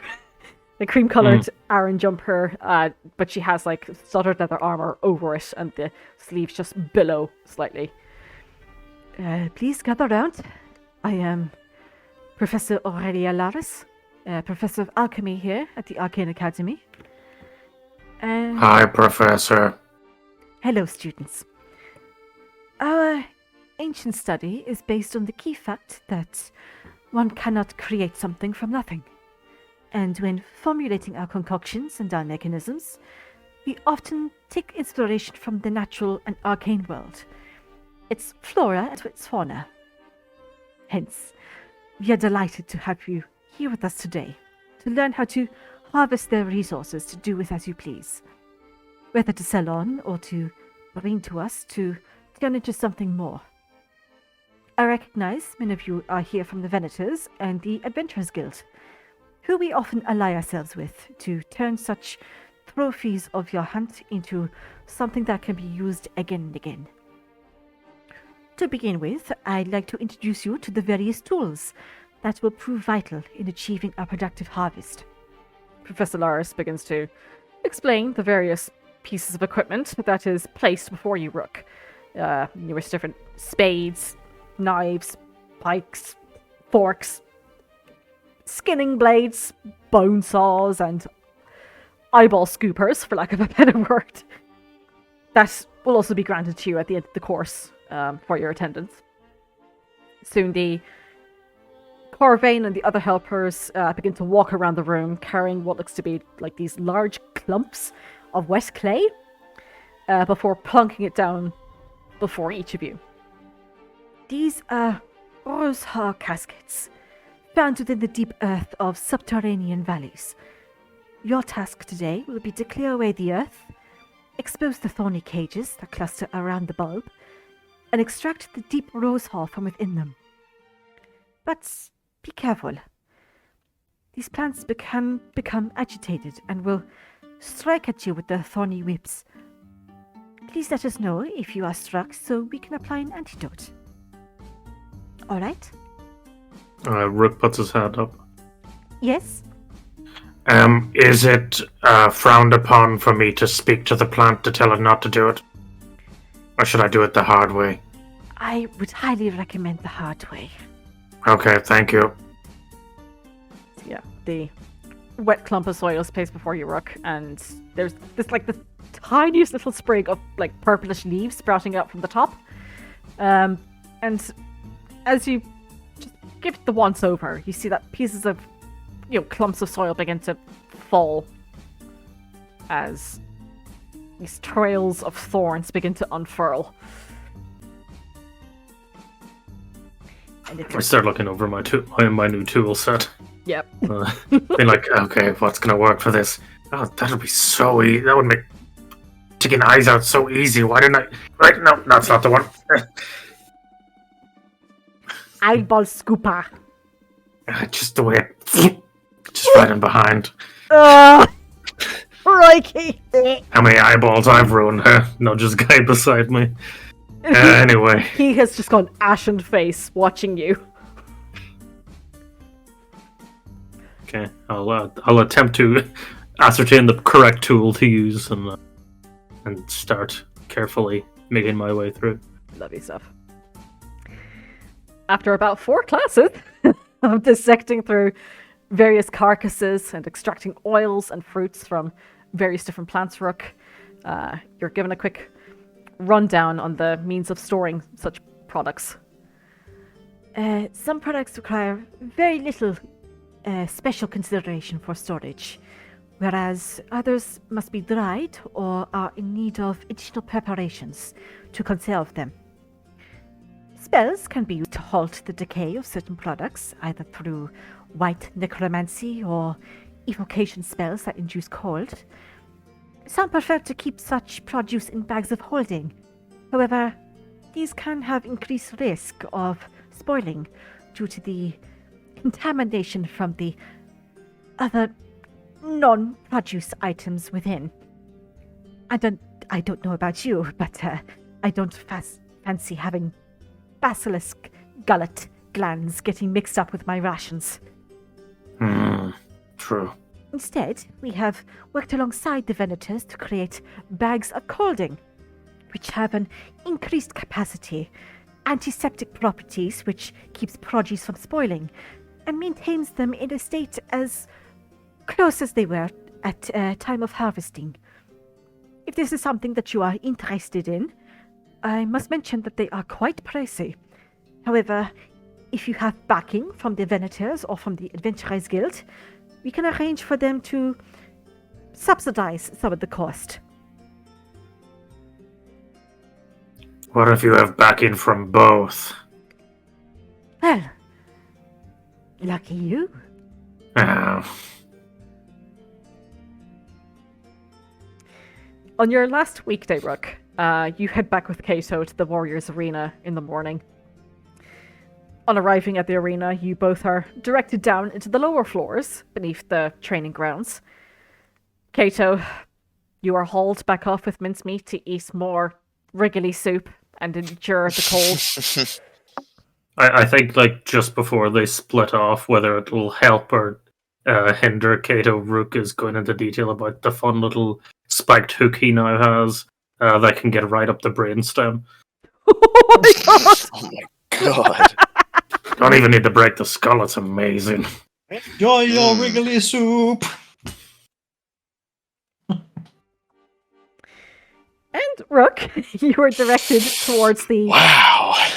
arsenal and changing rooms where you are met by a number of individuals. It's very sweaty and warm in here. As you see, mostly guards are stood about, removing their tabards and their light armor, before walking in a line towards an old turtle gentleman, sporting brightly coloured yellow and red-stained leather armor.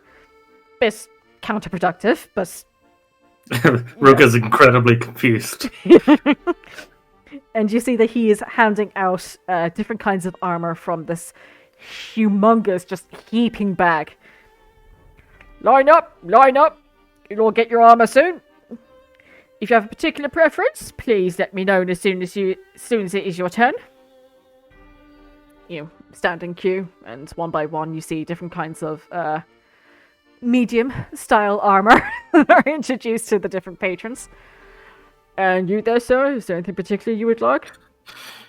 Well, I usually go for scale mail, but I usually go for something that's less metallic in nature.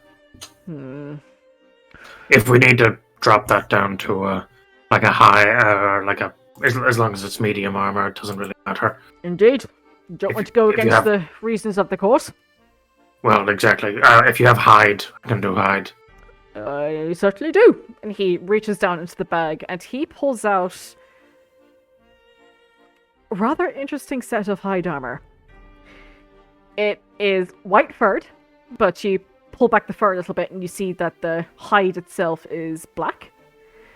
And you toss it around a little bit. It is very, very heavy, and you realize that it has the skin of the face of a polar bear. Oh, amazing. Where did you get this? Bought it off of someone down from Ethereus. Because my armor's a crocodile. Yeah, it's nice. Doesn't have the head, though. No. Damn Nice, though, shame. isn't it? Yep. Yeah, very nice. I keep this kind of armor in case there are particular persons with particular needs, such as yourself. But, you all suited up? Sure. Great. Go about your day and your weekend as normal. Sleep in your armor. Get it well used. And I'll see you on Kilar'une. Do I have to have it cleaned before I bring it back? No, but if he says it to the rest of the group as well, if there are any stains or damages to the armor, I'll be expecting recompense. Alright. So, Time to scare everybody more than I already do. after another week of questionable shit, the second weekend is yours. What would you like to do? How many of the healing potions did I get made in the last weekend? I believe it's a week to make, or is it 2 weeks? I forget. That I'm not 100% on.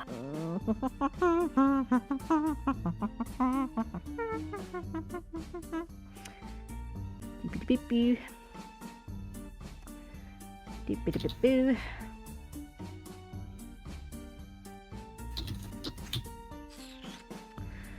Oh,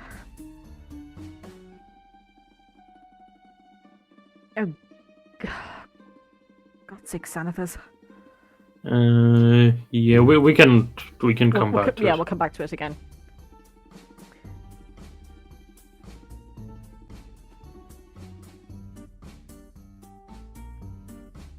How about the rest of you? Anything else you'd like to do?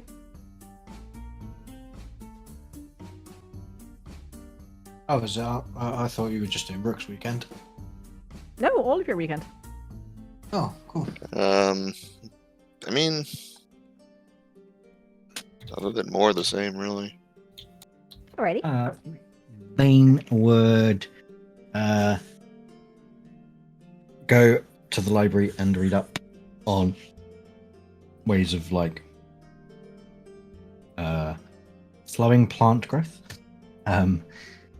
and just general enchantment, magic-y type things for enchanting instruments and other things, magic creation-y type things. Very well.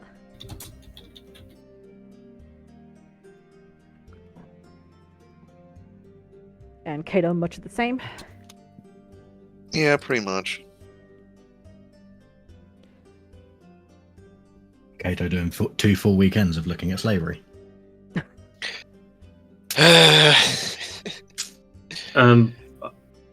I'll join them in the library as well, and the time I get in between my crafting. Mm-hmm. I was going to say, last weekend I was going to help Rook make potions, but I ended up having to go to the Grave District. I don't think that would have taken a weekend, so I probably would have given him a hand at some point. Mm-hmm. I don't know if that affects it. And then if I can give him a hand for a few hours this weekend, I doubt it'll make any difference. But for roleplay reasons, yep. Go and play with our herbalism kits and such. Do you have a herbalism kit yourself? Yeah. So yeah, if Rook is watching over them, you can, double them. Okay, cool. I'll set mine up and then we can double up on creation then. Yep, sounds good. Perfect. Again, in the time where we're not doing that, Rook will also go to the library, and he will just not looking for stuff to go to, but he wants to look up the local history of this part of the continent, of the ruins in the area and the stuff that might have been found in them. Alrighty, yeah, we'll certainly do that. And I think... Some giant nerd is going to come over to you and be like, "Oh, you should read that thing, really." Fireball! Just make sure you're not in the silent section. I was going to say, just take one step to the left and be in the silent section. Be like, ah. Can I speak to you outside for a moment and close his door? Alrighty, and I think we'll leave it here for this week, guys. Wait for Roshana to get back, and next week we'll address the last 2 days that you guys have of your downtime, your training. Woo! Yeah. But I say, for the sake of purposes, you have your feats now and everything. That you were We did going it! for. You did it! We did it! Well Oh, done. well, I still got mine, even though I completely ignored what the actual. Look, it was there. The training is to let you get the information, not Exactly. to make you Yeah. smart enough to use it. The training was to be observant, and I did indeed observe. That is all I did. I am 700 gold poorer. Damn. Yeah. God damn. I no longer suffer disadvantage from wearing medium armor on stealth checks. Yay! I can read people's lips. Nice. I can And take I'm more slightly punishment smarter. because someone has to on this team. Oh I'm my right. God. I'm right What the here fuck with are you talking buddy. about? I've been knocked out every session except No. this one. No, Sounds like a nobody's personal problem. nobody's taken more It is. punishment than Vayne, and most of it has been self. True. Sad but true.